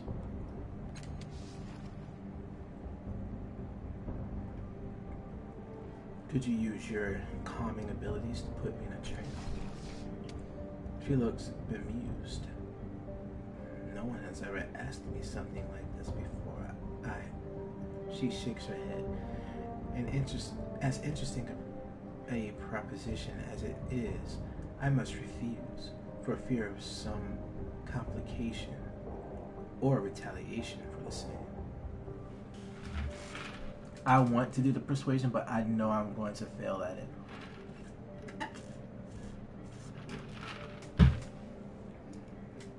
So what I'm going to do is... Alright, let's talk about something else. As your guest, I ask you again, will you use your best foot against trance? No. I like a place to sleep. Tranquility smiles.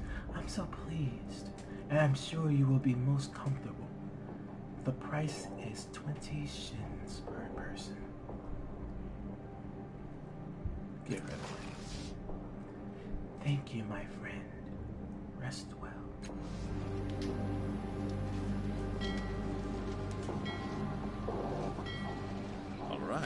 All right. Best sleep I had all year.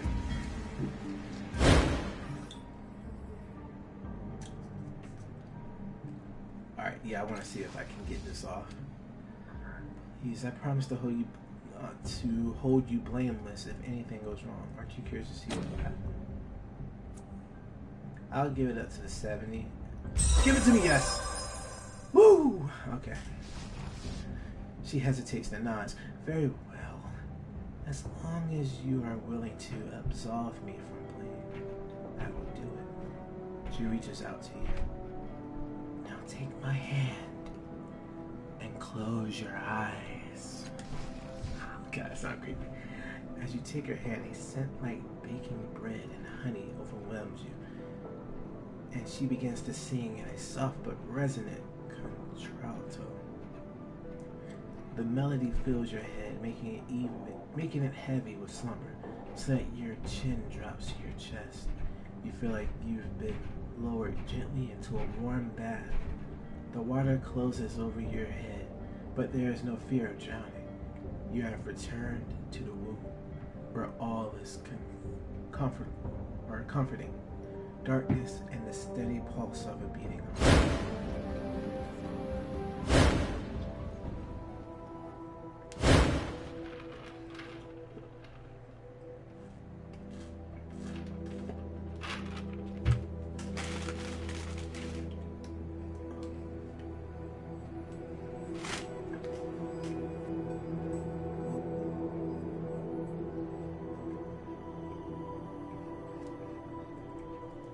I guess I get to go back to the little area that I went to in the tutorial.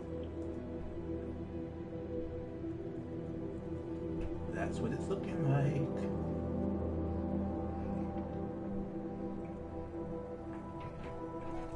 God, man, I want tranquility to put me into something like that. That'd be awesome. Although I might not wake up from it, because, you know, stuff like that's kind of dangerous. That's whatever. Sometimes you just gotta live with danger.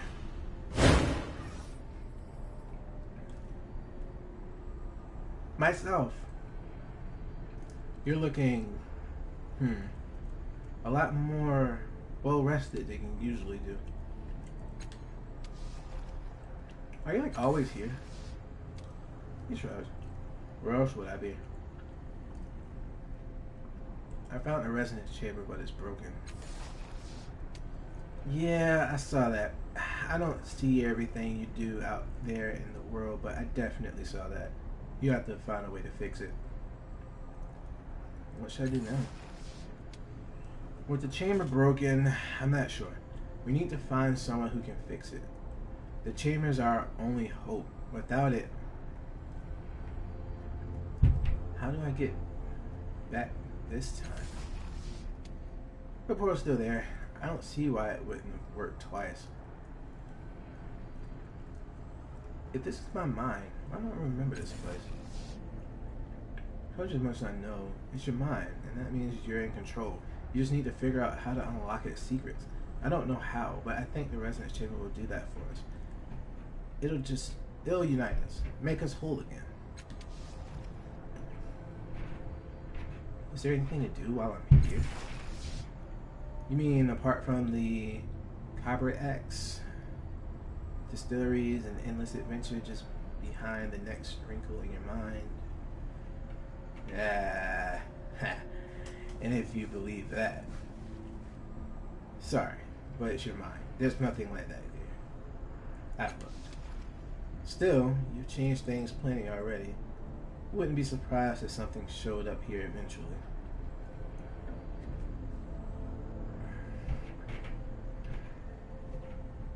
Yeah, I think I'm ready to go. Good luck.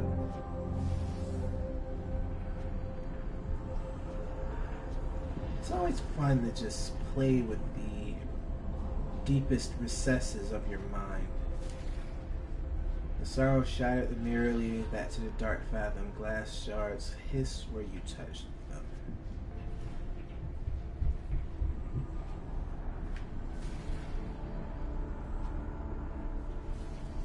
Yeah, there's like literally nothing to do, so, you know. All right. Let's leave.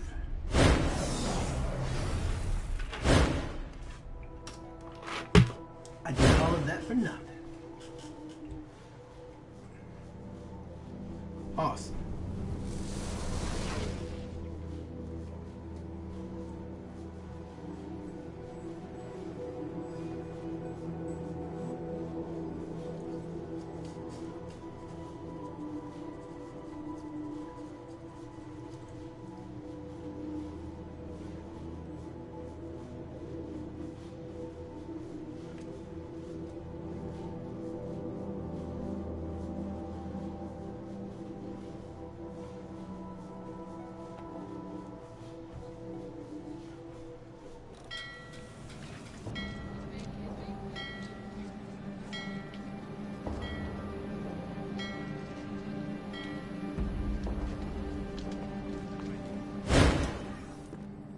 Tranquilly browse as you enter. Welcome back, friend. You have been missed. Turn yourself again. Make room for a night. Oh, okay. So when you come out, you get restored anyway. Alright, cool. A ham sandwich. Give me a head of the bed, move to match your current time of day, shades the eyes with your okay.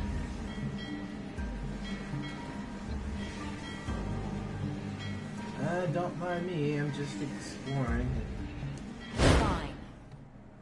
Beside the bed is a handsome and well-made night table with a single drawer. A large open book sits on the top of it. Examine the book. The pages of the book are made out of thick vellum, and it appears to be an atlas of the region. The book is open to a map that depicts the city of Sagas Cliffs, the Valley of Dead Heroes nearby. A range of mountains to the north labeled as the Ossifagan Range, and a circular desert far to the east marked with the Lost Sea. A thin strip of fabric has been placed between the open pages. A second fabric strip marks the other place in the book. Try to judge the age of the book. The book doesn't seem new. Its pages are worn from frequent use, but that's all you can discern. It might be anywhere from 10 to 50 years old. No dates are stamped on any of the pages. Look for the names of nearby settlements. Besides Sagas Cliffs, you only see a few other cities and towns. In the center of the circle desert are a large blue dot. In the center of the circular desert is a large blue dot labeled the Oasis of Jolios. A smaller dot immediately next to it, Jabroa. Okay, Jabroa. On the far side of the desert is another city, Harif. Yeah. On one end of this Valley of the Dead Heroes, a dot labeled the Necropolis, and the Necropolis. Why am I having such a hard time with these names? It's unclear whether this is a settlement or just a site of interest. Oh, I already did that. Examine the page marked by other facts. Right. You see another full-page map. This time representing a region called Augerkala. It seems to be located somewhere in the northwest of Sagas Cliffs, and it is defined by a massive ring of mountains labeled as the Clock of Kala. The mountain range is so perfectly round that it was almost certainly engineered by artificial means in the distant past. Several cities and towns dot the landscape, but the largest and most prominent is named Sada Imidu. Sada Imidu.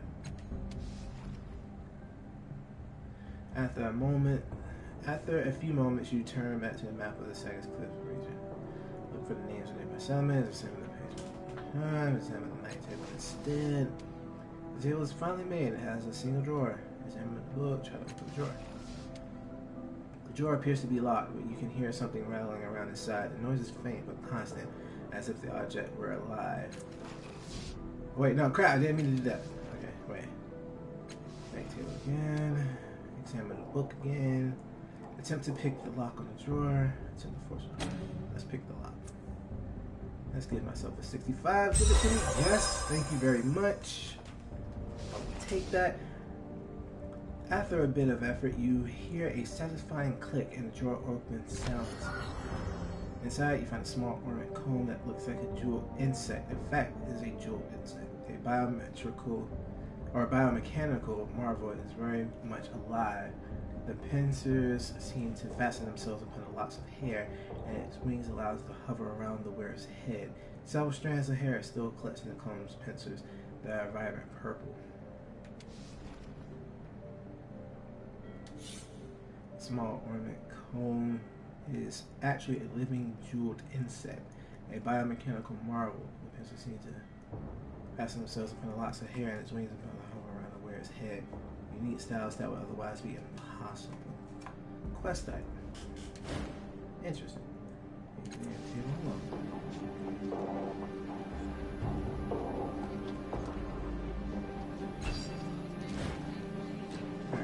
weird. I couldn't move there for a second. Alright, Tranquility. Thank you so much for the heals. I'm out.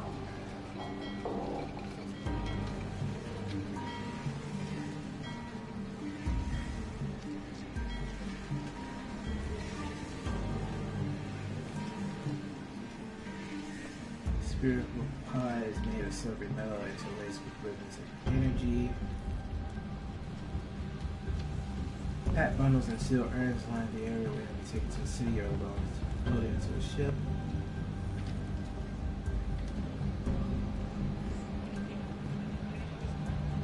Changing kind of tests. Alright, there's nothing much up here. We'll go back down to the next area. Explorer, sailor.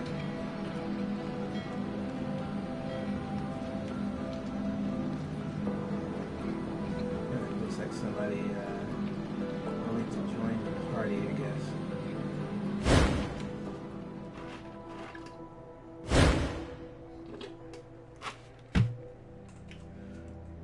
Oh man.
Really, guy?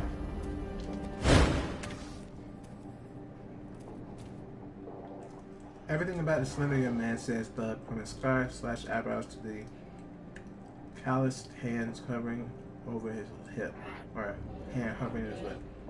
Hip. Wow. Where a dagger would hang, but he doesn't have one. Instead, flower cakes his hand, and a single apron string hangs from his pocket. He's apparently a baker. Stand still, you shine, he says as he peers over your shoulder. You follow his gaze, an armored soldier who is loitering in the public square. That levy's been following me for days. He didn't even stop for a piss without checking side to side. You sure he's following you? Put it like this, he says, licking his lips. I know when I'm being followed. I've seen him on my track from dawn to dark for 3 days. I ain't done anything wrong. And it's worse than that, he says, wringing his hands. That's my levy. Clean nice, your levy. I'm a citizen, he says, and he explains it. When it comes clear, it hasn't. He groans.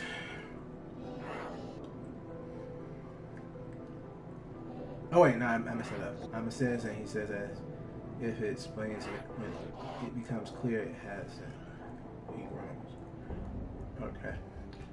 Every levy is made from a citizen, he says. This one was made from me. Look, I can't explain it, but I know what that one does. That one's mine. I feel it, right? And now it's coming from me. Look, he won't leave me alone, right? I gave a year of my life to make him, and I thought he was that. And I thought that was that. Now I catch him standing in the streets outside the bakery, whispering to himself, playing with that carving of his. His teeth gives his hip, and he leans closer. He's trying to talk to me. Levies ain't supposed to know who they came from, right? They ain't supposed to know who you are. He wavers, gathering his courage. Could you talk to him? Find out what he wants? Can't you talk to him yourself?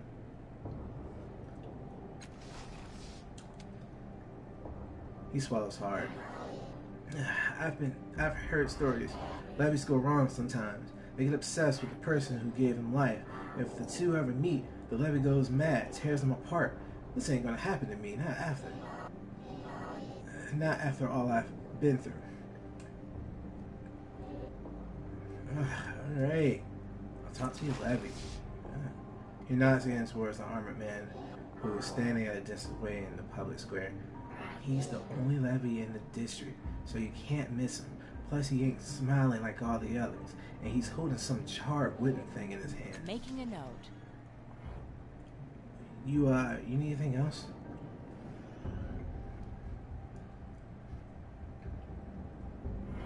How did they create your Levy?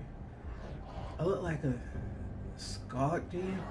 All I know is they told me to stand. His eyes roved past your face and snap back.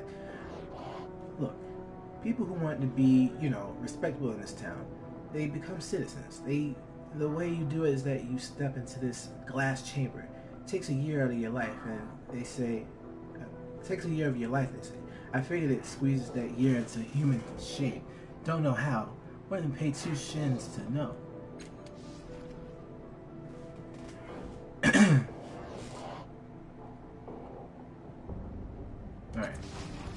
Alright.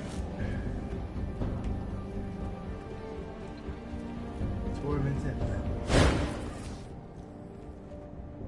This Levy is not like the others you've seen. The wide smile is absent, and his oddly shapen eyes are red, wet, and haunted. He stares past you, whispering to himself and turning a small, charred object over and over in his hand. He appears to be looking for someone, and having spoken to Finzen, you can imagine who. The aura of shame around him is so powerful that you can practically taste it. Finzen sent me to find out why you're following him. Yes, he says, the despair melting away. In that moment, he looked like a child with a child's desperate hope. He knows too, doesn't he? He's seen what he did, what we did. Tears leak from his face, trailing down his mouth as he continues. When the machines ripped the year from him to make me, I felt the choices unraveling before me. He shrugs. He hugs himself. I see them coming. None of it can be changed. Making a note. Tell him this. For me, the Glen Manor job did happen. A servant caught him. Called the levies. They chased him. And he set a fire. His eyes squeezed shut. The fire spread through the neighborhood. People were trapped. People screamed. His hands clenched over the charred toy bird in his palms with a soft crunch. Please, tell him I'm with him in the dark, hiding from the mobs, sobbing. Tell him to give me a different year, a better one. What kind of year do you want from Finzen? A year without the blackened door, he says earnestly, without the hand tangled in the gate, the weeping in the dark places. Silent tears stream down his face. He doesn't seem to be aware of them. Whales rising in the glowing ashes. My arms bound with ragged rope. Every time I'm there, in these last moments, I try to apologize, but my mouth, his fingertips brush at his lips. My mouth is full of dirt and blood. What kind of year do you want from him again? Let me ask you something else. He nods mutely. What are you holding there? He says, then grimaces as though his words hurt him. I'm holding my shame. His hands unfold, one bloody soot-covered finger at a time. A cruelly made wooden bird lies there, painted in pink and pale blues and charred around the edges. That bird represents your shame? Represents?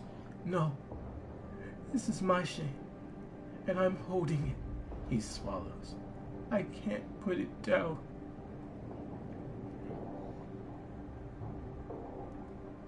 What is the bird? Oh. I guarantee you this martial arts guy out here is just, every time he goes for a punch or a kick, he's just like, ta ta ta ta ta. Alright, I'm done. Alright, go back over here. And did you find out anything? He asked, his eyes darting around you to check the distant levy. I've spoken to the levy. He mentioned something about a Numenera job. He what? Spencer says, going pale. Keep your voice down. You tell anyone else about this? No? Good. He lowers his voice. I have to be specific about this, understand? Before I became a citizen, I wasn't a nice person. I took things for money. And just a few weeks ago, certain people told me that they wanted me to rob Numenera. He grimaces, rubbing his neck. I was going to do it, but then I became a citizen. Gave up a year of my life to create the levy. That levy. Something changed, he says, frowning. All of a sudden, I couldn't get the dangers out of my head. How thick the levy patrols were like, or how the captain himself was looking into, or herself was looking into. One of my older adventures. He plays with the apron strings hanging from his pocket. So I canceled the job and started working for my aunt's bakery. Never did the glim job. And that's the truth. That's honest, I swear. The levy is saying what would have happened if you did the job. He wants another year from you. I'll remember that. I get it, he says, rolling his eyes. It's a shakedown. Give me a year, or I'll tell them what you did. Well, I ain't done anything. I never killed anyone, and I don't owe him nothing. I can't keep handing out years like they're free. Based on what he said, it sounds like becoming a citizen saved your life. Not fair, except for what you have done.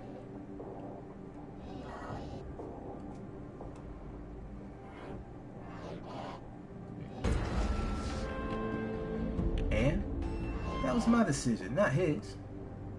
I'll remember that. He groans. I'd go up to Government Square and tell the captain of levies what he's up to. If I had any way of explaining it, hey, your levy is following me around. I think it's because he's haunted by my criminal past. What good would telling the captain of levies do? We're trying to give the levy another year of your life.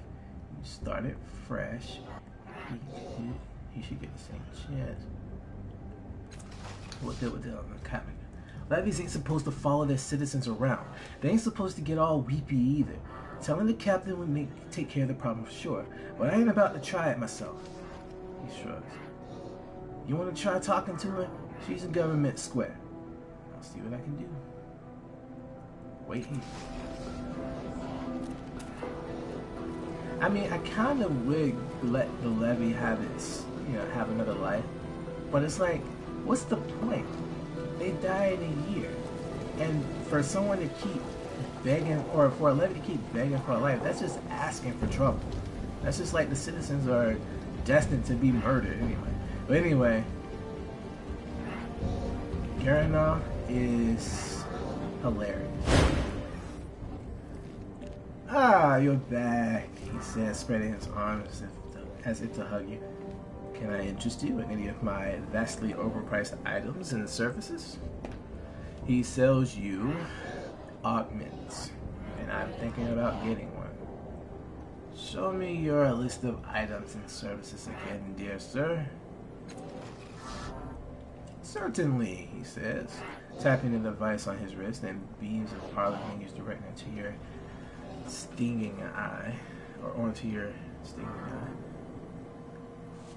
He has the claw gauntlets, which are basically the assassin's claws, the hidden blades. Let's talk about the jagged memory again. I think that gives you like extra insight or extra magic or something, intelligence or whatever. Encroaching darkness is a random event, and I'm thinking about getting that. The blood nanites keep you from getting toxic and stuff like that. Tell me about the Numenera analyzer again. You said the drone saw my skull. Oh yeah, that's the Numenera. The Numenera analyzer is the thing that helps you in analyzing the different machines and stuff that you come across in the world. That sounds like it's interesting.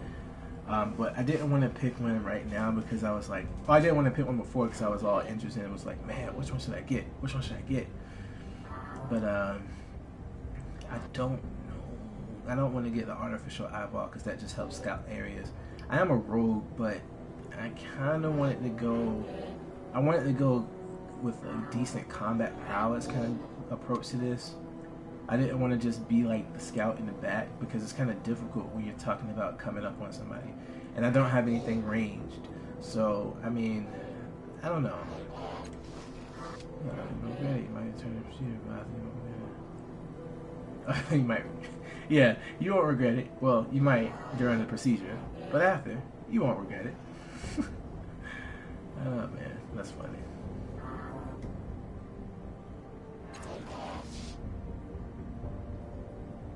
Yeah. Yeah, this dude's funny.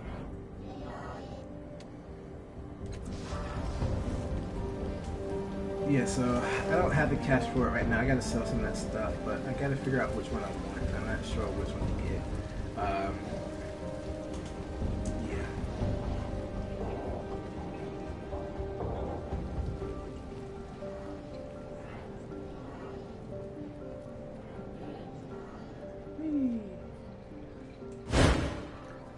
One thing I really needed to do is just go like up to the other area. I don't know why I went this way.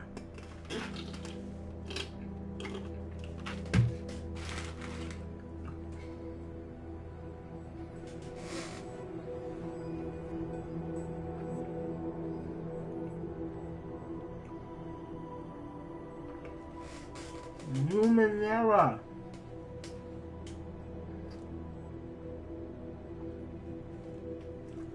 It's Numenera. I'm eating McDonald's, by the way.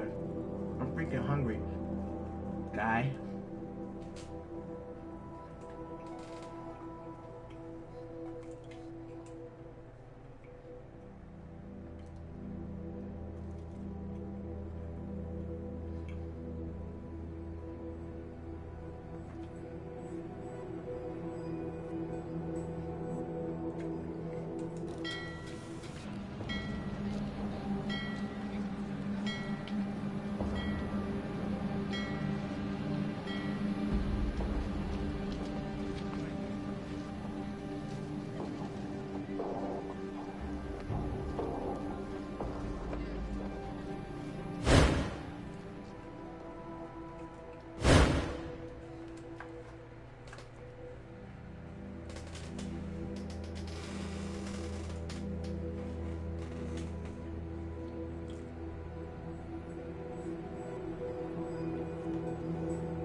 Alright, what I'm doing right now, I'm gonna go over here to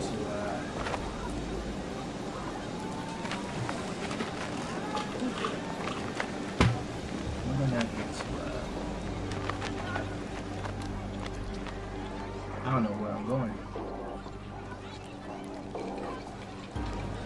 Oh yeah, captain up the thing with the chick handing out the orbiting, yeah, that shit. Jones still circling around the uniform woman's head. She's rushing to one time after his approach. As you approach me, she waves away and smiles faintly at you. I'm not sure I see you again. Not.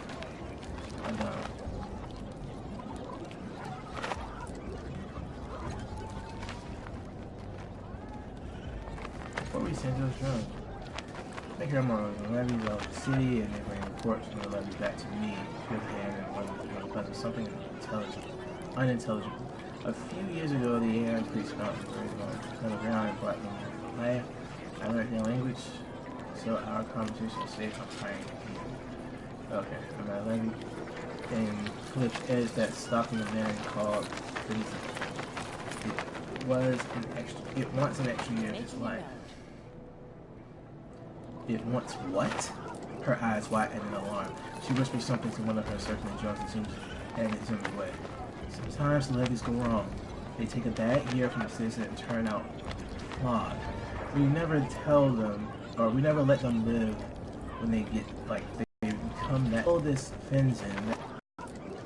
So, crises are not about to come across a freaking about to go hit my boy up Fenzin, and we about to go ahead and get a reward. Feeling for the creature or whatever. They end up paying the price in full for the foolish mistake that you had just. So, you know, be careful out there, everybody. Be safe. Off-putting about this game, aside from the pacing,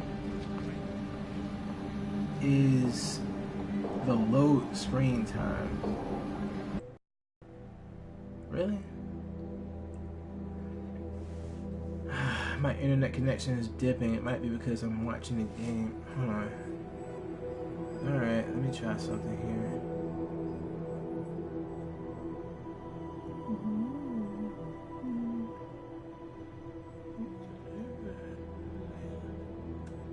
I might have to switch my computer to media.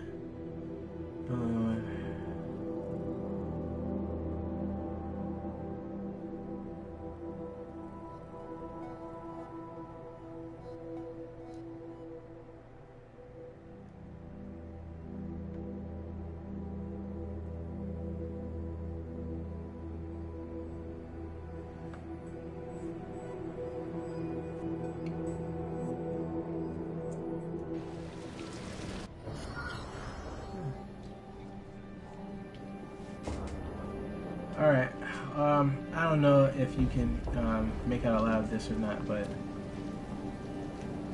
okay, cool. It took him away. Alright, Remember that. Ah, he said, slapping a jingling bag into your hand. You earned that. Oh, you should have seen it. Levies came came for our friend not 10 minutes ago. Clopped him, bound him, dragged him off. He shakes his head, grinning. Levies arresting levies. Would have paid a bucket of shins to see that in the old days. Clocked? Yeah, you know, bounced, bumpered, thumped, in the side of the head. Probably reducing into parts as we speak. What will you do now? Head back to the bakery. Maybe. Lots of people in there this time of day. Lots of pastries need decorating. You know. He winks. Or maybe I'll go for a stroll now that the streets are safe again, eh?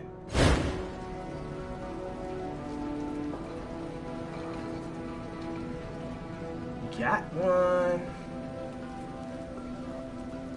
Alright. Let's see how much gold this guy gave us.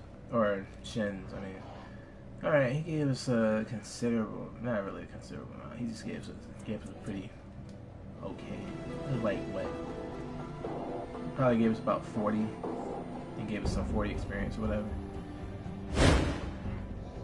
Yeah, that's okay. Alright, what I want to do now is I want to go ahead and sell some of this stuff. I'm going to sell some of the stuff and then I'm going to hand off the, I'm going to go ahead and head off after getting one of the augments. But which one do I want? I'll go ahead and end the stream with picking the augment. But I think I already know which one I'm going to get. And it's probably going to turn around and just completely mess up the entirety of this game session. Or this entire game. But I'm the person who sat up here and got myself killed on the very first character I was trying to make. So I don't care. I don't care. I went head first into the pavement below and was completely splattered into a puddle of shame and blood and bone and stuff. And that was the end of the game. It was hilarious. You pick up this game and you do the intro, you'll see what I'm talking about. You gotta think about that. But anyway. Alright, where is the shop at? I wonder if I can sell to you. Calistige. How would you like it if I called you Eritises? Oh, I would like that very much. Yeah, that's fine. Yo, keep. See, before I said it. Turnet Hobbs. This man's brow is creased with worry. Okay. He avoids your gaze, his eyes fixed on a point on your left and to your left and far away. He trembles, battering fingers plucked in the air. He stares through the chattering customers, the bar as though he is utterly alone. Stepping closer, you see a thick blue crease running down his throat into the depths of his heavy robes, and orderly rows of azure holes pierce his bony arms from elbow to wrist. Tarnic. Discord, he says as you approach. Sacred melody, too many voices, hurts. His words steam out one by one in a subdued and continuous monotone, tumbling over each other as if in a blind rush to escape. Study the man. He does not meet your eyes as you step closer to examine him. Instead, he winces as though your presence is somehow painful to him. You watch him move and track the twitching of his fingertips. You hear a low vibrating whistle as though it's not coming from his mouth. What are you doing here? Wayfarers bring me broken Numenera. Okay. Wayfarers bring me broken Numenera. I repair them for prey. I need to eat. He cries as though you don't. And you don't think you're the target of his anger. The Wayfarers thank me, he says, swallowing. They do not know I have remade their Numenera. They do not know they'll also be remade. Tell me what you're doing here.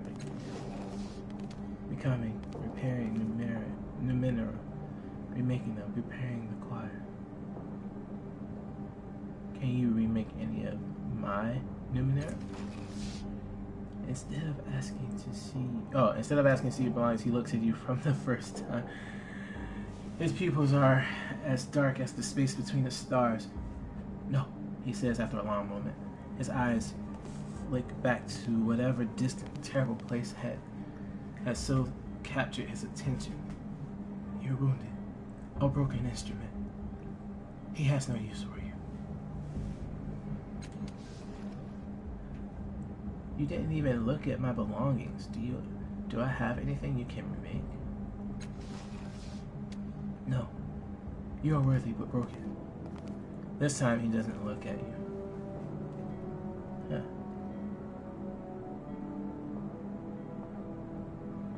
What are you staring at? The Grand Hall. The spiral pinned my broken columns. The invisible roof. He stops with a gasp, and a tear rolls down his dirty cheeks. He tells me not to share our secrets with you. You are not the choir. You are Discord. The cold wind coils down from the rooftop, flickering at his tattered robes. Flicking his tattered robes.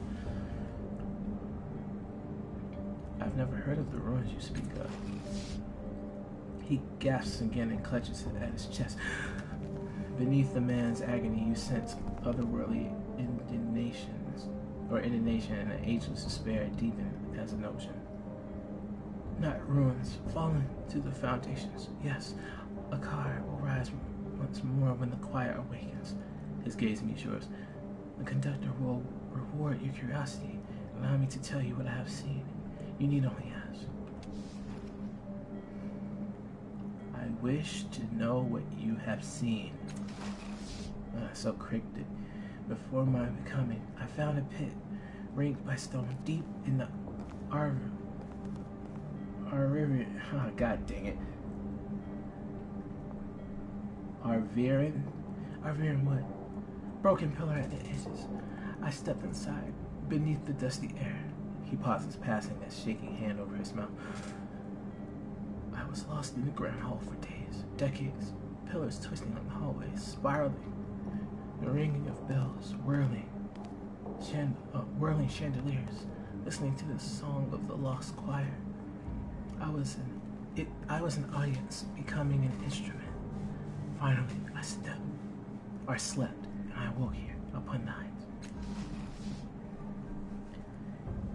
He took my voice, the man says, his eyes dull and distant, but my blood sings. I am becoming, I dream, and I make Numenera for wayfarers, so they will become and dream as well. What's that? They will become and dream as well. Okay. A dream as well. And together we will go into the forest to ring where the grand hall once stood and rebuild. He falls silent, his eyes wide and wet as if dreaming of the city had lived in his mind. What do you think you're becoming? An instrument, he says, swaying a doorway before I remain Numenera. Now I wake and find evidence of conductor has made and find devices the conductor has made for me. He is generous. Look, he says, smiling and putting aside his rose to blare his bony chest. Countless devices are embedded in his flesh, looping bloodiless in and out of his ribs, linked by tubes and wires to an opalescent sphere at the base of his throat.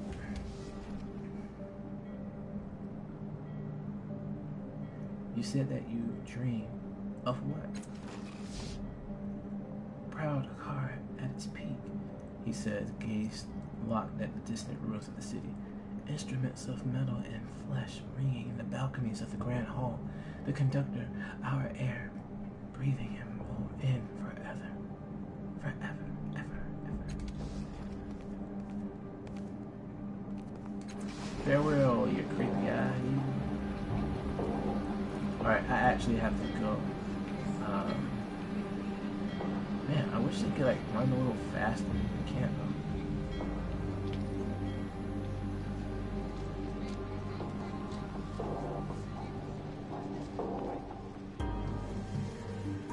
Yes. Alright.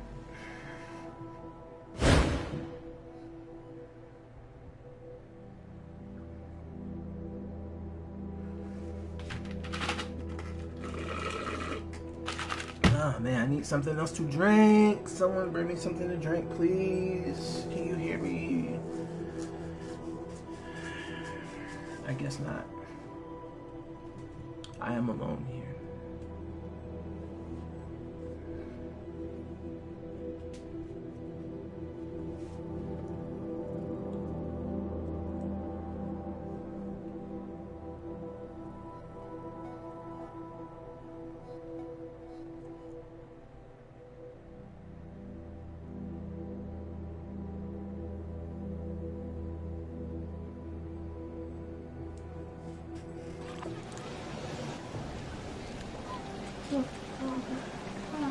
It's cold.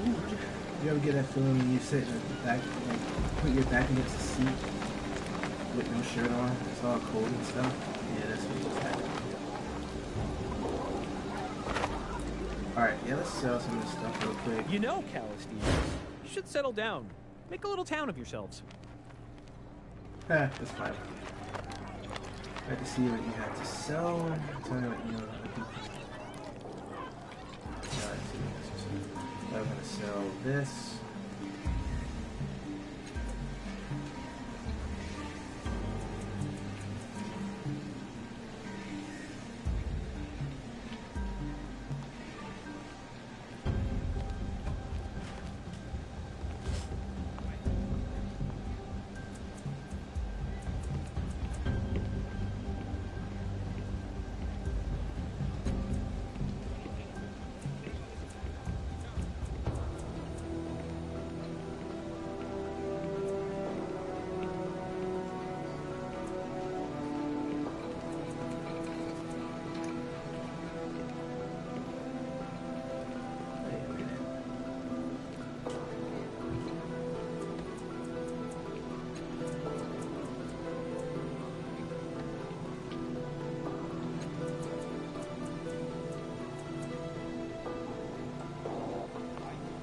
I'm gonna keep the cyclonic cube. I'm gonna keep that.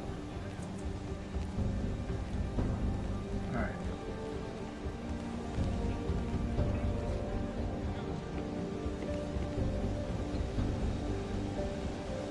I guess also that I can level up. I didn't do that yet. Unless that's not what that means. Oh wait, no, I'm still tier 1. Okay, never mind. Never mind.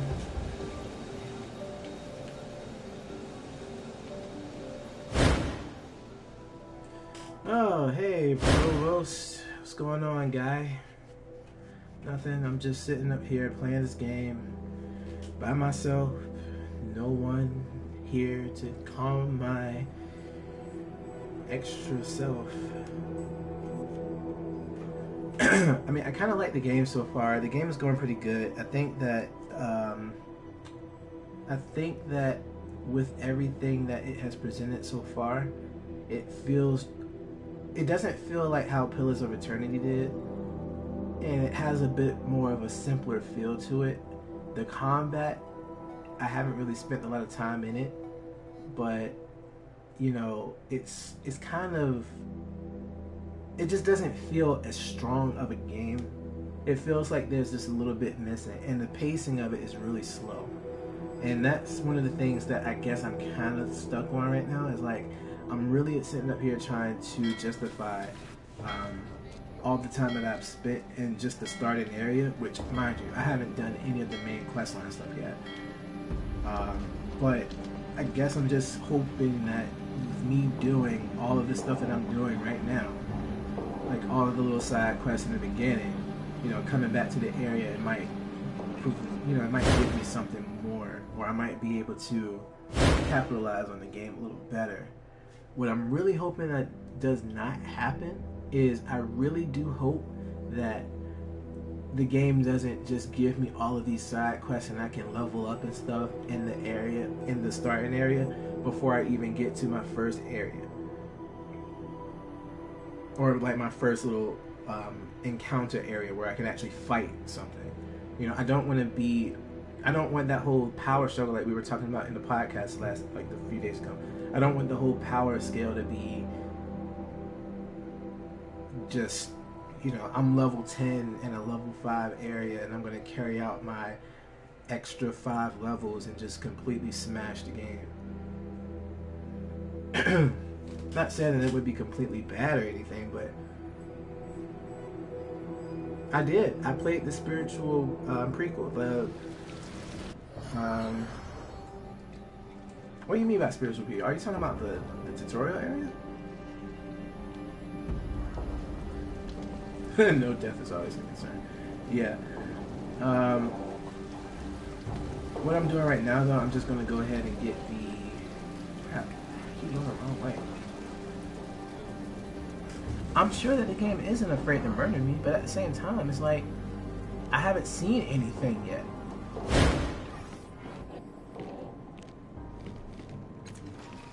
Alright, here we go. I'm doing this. I know what I'm getting.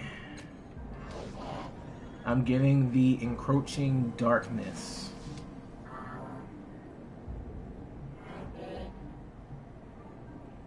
No, I haven't played Playscape-Torment. What? I don't get that. Is that like another game of it or something? Yes, I will take the darkness. The drones close in, opening various underhatches. Tendrils plunge into the cavities with whitening around your head. Icy, oily daggers plunge into your spine, worming down through your arms and legs. Your muffled screams sound very far away. What the heck? The tendrils abruptly unwind from your face, leaving you gasping for air. You lie still for a moment, feeling your new tendon wreathing throughout the dark channels of your body, leaving tangled threads on the surface of your skin in its wake. Do you know? Journal says that you're the first person to buy this enhancement. Well, I say enhancement. But I'm not really sure as wait, I say yeah, enhancement, but I'm not really sure as I said. Oh, I get it. He's like, well, I say enhancement, but I'm not sure. Okay, he claps his hand. Well, can I interest you in anything else? Gain a new ability, Encroaching Darkness took 9 damage to health pool. Nice. This is so funny. Okay. Remember how you came into this party again, show me listen to services again, and farewell. Alright. So let me check this real quick. I'm actually I'm interested to see what the heck that just did to me. Hold on. Ah, God, where is it? No, it's the wrong person. Okay. No inventory. Hair clip. Where would I see that at? That's where the question is. It's like I want to see where I might have had the ability. Is that over one? Oh yeah, there. I'm sorry, I'm tripping. Okay. Heals 8 points of health.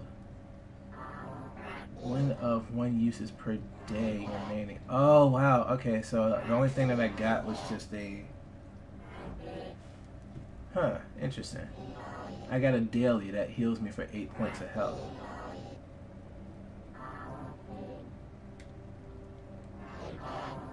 This tiny ink black blot is a living creature made of thick fluid. When applied to skin, it can shape itself into a number of different kinds of black tattoos, shifting easily into complex glyph shapes when the wearer is asleep. The dart crawls over the skin, changing into a new pattern as it finds a new place on the body to rest. When it has found a suitable spot, the tendrils dig deep into the flesh, providing some form of a restorative boon. The exact nature and origin of the encroaching darkness is hard to determine, and our priests have debated whether an individual darkness is in fact one entity or an entire civilization living on another being's skin. The relation of the darkness to the wearer is meant to be symbiotic, but the symbiosis appears imperfect. Well, that was 100 shins for a 8-point heal, a daily 8-point heal. Seeing as though I took damage, I'm gonna see if I can't use that real quick. Yes, I can. Heal. Thank you. Got him. Oh man, I don't know if it evolves or not. I mean, that would be awesome. Like if it gets better.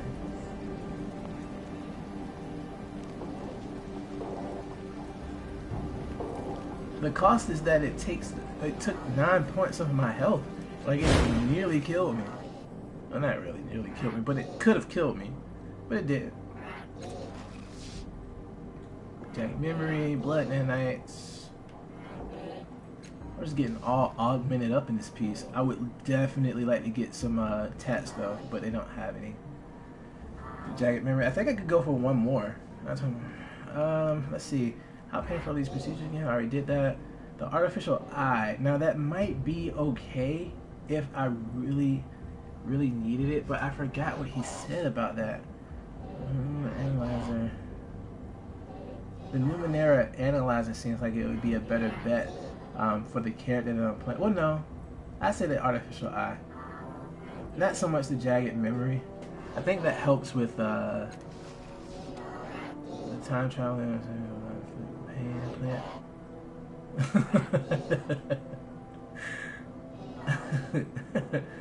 That's funny.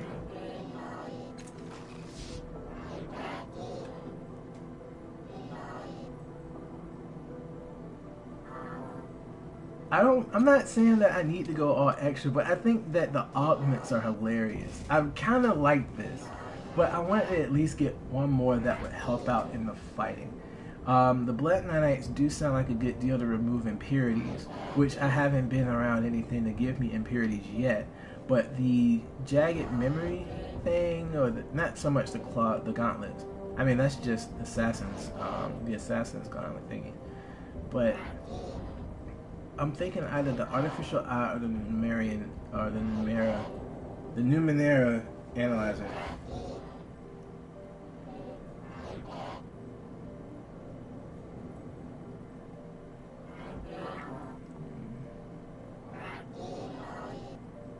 Let's go for it.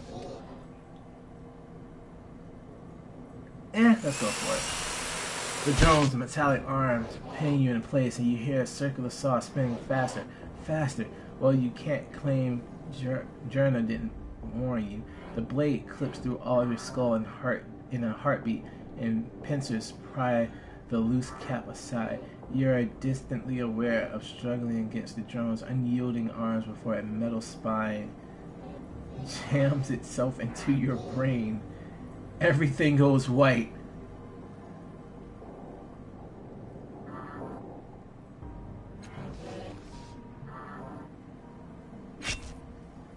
After mending your breached skull, the machines release you. You stagger but keep your feet, and the implant begins humming. Swirls of text streak past your vision as the thing comes to life. Interesting little thing, isn't it? Journa says. It does get puzzled by large. Oh, crap. But it should be able to handle most smaller things you find scattered around. Scratches his nose. Is there anything else I can help you with? Oh. Wow, okay. Yeah. I think I'm good. I think I'm good. Yeah. Yeah. You know, I might have overdone the augments a little bit. I might have. You know.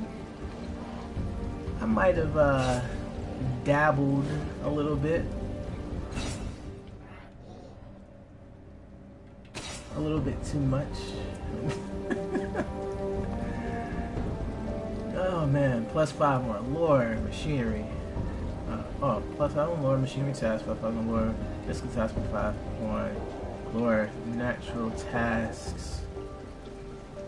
Whispering directly into your mind in the voice of a somewhat befuddled gentleman. In the voice of a somewhat befuddled gentleman of advanced years. This implant bestows upon its user the arcane and obscure knowledge from a mental copy of a long-gone nano. Often this knowledge is indecipherable and confusing, but at other times it is useful. Okay, it's a catch-22.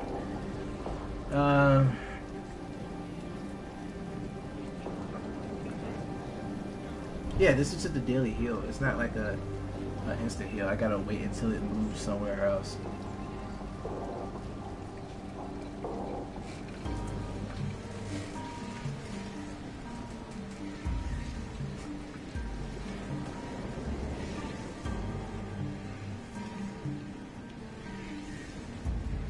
So I'm good. Yeah, I got a Pokédex. Damn it.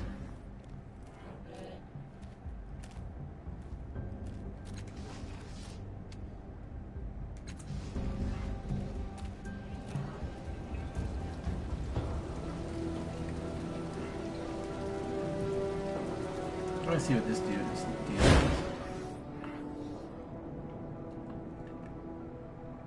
Aiden Citabo, the large muscled man, is practicing some form of a martial art as you look on. He is wearing an old white rough woven coat with the sleeves torn off, and a red bandana is wrapped tightly around his head. He seems to be moving much faster than his size suggests possible. He glides between stances and swiftly as water. His fists are blurring hammers, striking at invisible enemies. His bare, calloused feet snap and slash at the air like knives. Where did you learn to fight like that? By challenging the deadliest creatures and studying their killing blows, he says. I lack claws or teeth, but I do the best I can. Professor Oakressy now. Yep, worth it. Oh man. Where did you learn to fight like that again? You're very fast. Yes. Aiden says, the dribble's gift. His hand slips across an invisible assistant's arm. He snaps it with a stab of his elbow, then crushes his enemy's throat and flips him over his shoulders to the ground. Just set them eye! He sounds spinning over the invisible adversary's corpse to deliver a triangle of jabs to the chest of his next attacker. The entire set of moves look no longer than 4 seconds.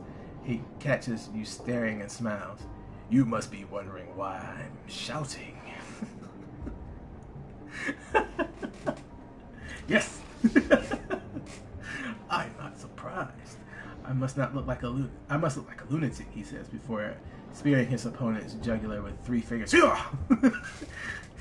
Have this thrust! I can't even do this. It helps me focus my breathing. My strength and will. It reminds me of how weak I once was and how strong I've become. Years ago, I was a starving beggar. I managed to steal a wedge of pie crust and was terrified that someone else would take it from me. So I hid inside that metal structure over there to enjoy my feast. Bite of the hidden quib! He says, clawing his enemy's eyes. The stale crust crumbled into the piece between my eager fingers, and something strange happened. They drifted towards the ground like the softest of snowflakes.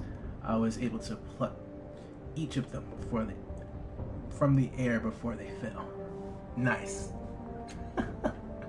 At first I was delighted, then I wept. How far had I fallen?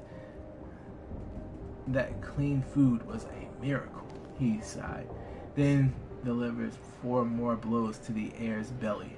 Nice. But the miracle never ended. The longer I lived in that shelter, the more I could slow the world by concentrating. I swore to never waste this gift. I would honor it by becoming stronger, faster. I would challenge the predators of the world and take their killing blows from them. I would never be prey again. Crush stomp! Oh man. I bet I'm faster than you. Oh god, he probably destroyed me. Where'd you want to fight like that again? By studying and killing blows of my enemies and taking them for my own. How are you so fast again? I can slow time around myself at will. Never stop training. Oh god, I want to do it so bad. Like, I really want to do it, but I know that I'm not prepared for this. I haven't done anything yet, and I know it's going to be some crazy BS, or he's going to, like, dart across a freaking map or something. Ah, screw it. I might as well. You're not the first to think so, he says, casually snapping an assistant's neck. Oh, an assailant. I keep saying assailant's neck. I should warn you that all the others are dead. That's not a threat. I only fight to the death. He flings the invisible corpse aside. Before I accept your challenge, I'll need to see if you're good enough to face me. His fist lashes towards you. Cruz, just... Initiative, quick fingers, block the punch straight back. No! That was an 80%! That was an 80% chance! You stagger back under the speed of the attack. His next punch halts in an inch from your throat. Good effort, he says. Not good enough, but good. Dang it, man, really? I just wasted 2 points on that.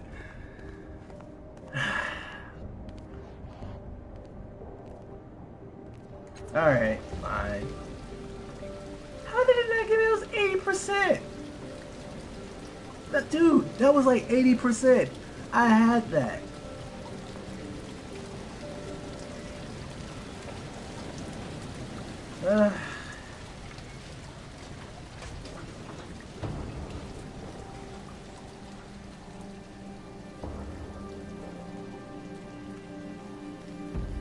I already got him, but I wonder if there was anything else in here.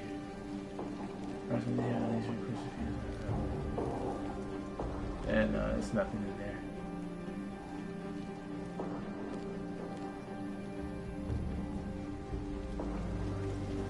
I checked out the Statue of the Triangles. It was very weird, and I forgot what it did, but yeah. A dinner on her cultist.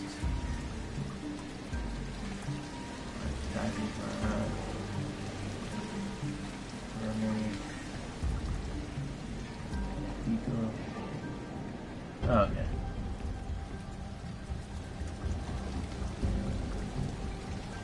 Yeah, no, I had already checked out the,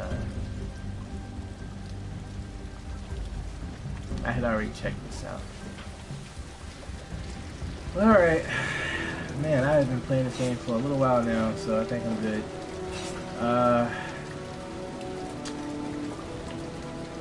I haven't talked to Tyrannus yet. I talked to Tiber, or Tiber, or whatever. I haven't talked to Calestige either, so I guess I'll go ahead and talk to them the next time I'm playing and figure out why this lady's intoxicated. So, yep, that's been me walking around town, talking to everybody and getting the rundown. And getting this, just failing, completely failing at an 80% chance roll. Are you kidding me? That was a little upsetting, but you liked it, you like what you've seen here, hit your boy up. Facebook, Backroom Crew, up here, BRC guys. We're gonna probably try to run Twitch sometime soon. No promises. But yeah, this was a pretty solid stream, so thank you so much for watching. I love you guys. Catch you guys on the next one. Yeah, no, Provost, you did just get here, but you got like, what, 3 hours of watching time right now, so go ahead and enjoy watching everything from the beginning. Laugh along with me, leave a comment, tell me how I'm doing, if you liked it or not, and yeah. Later.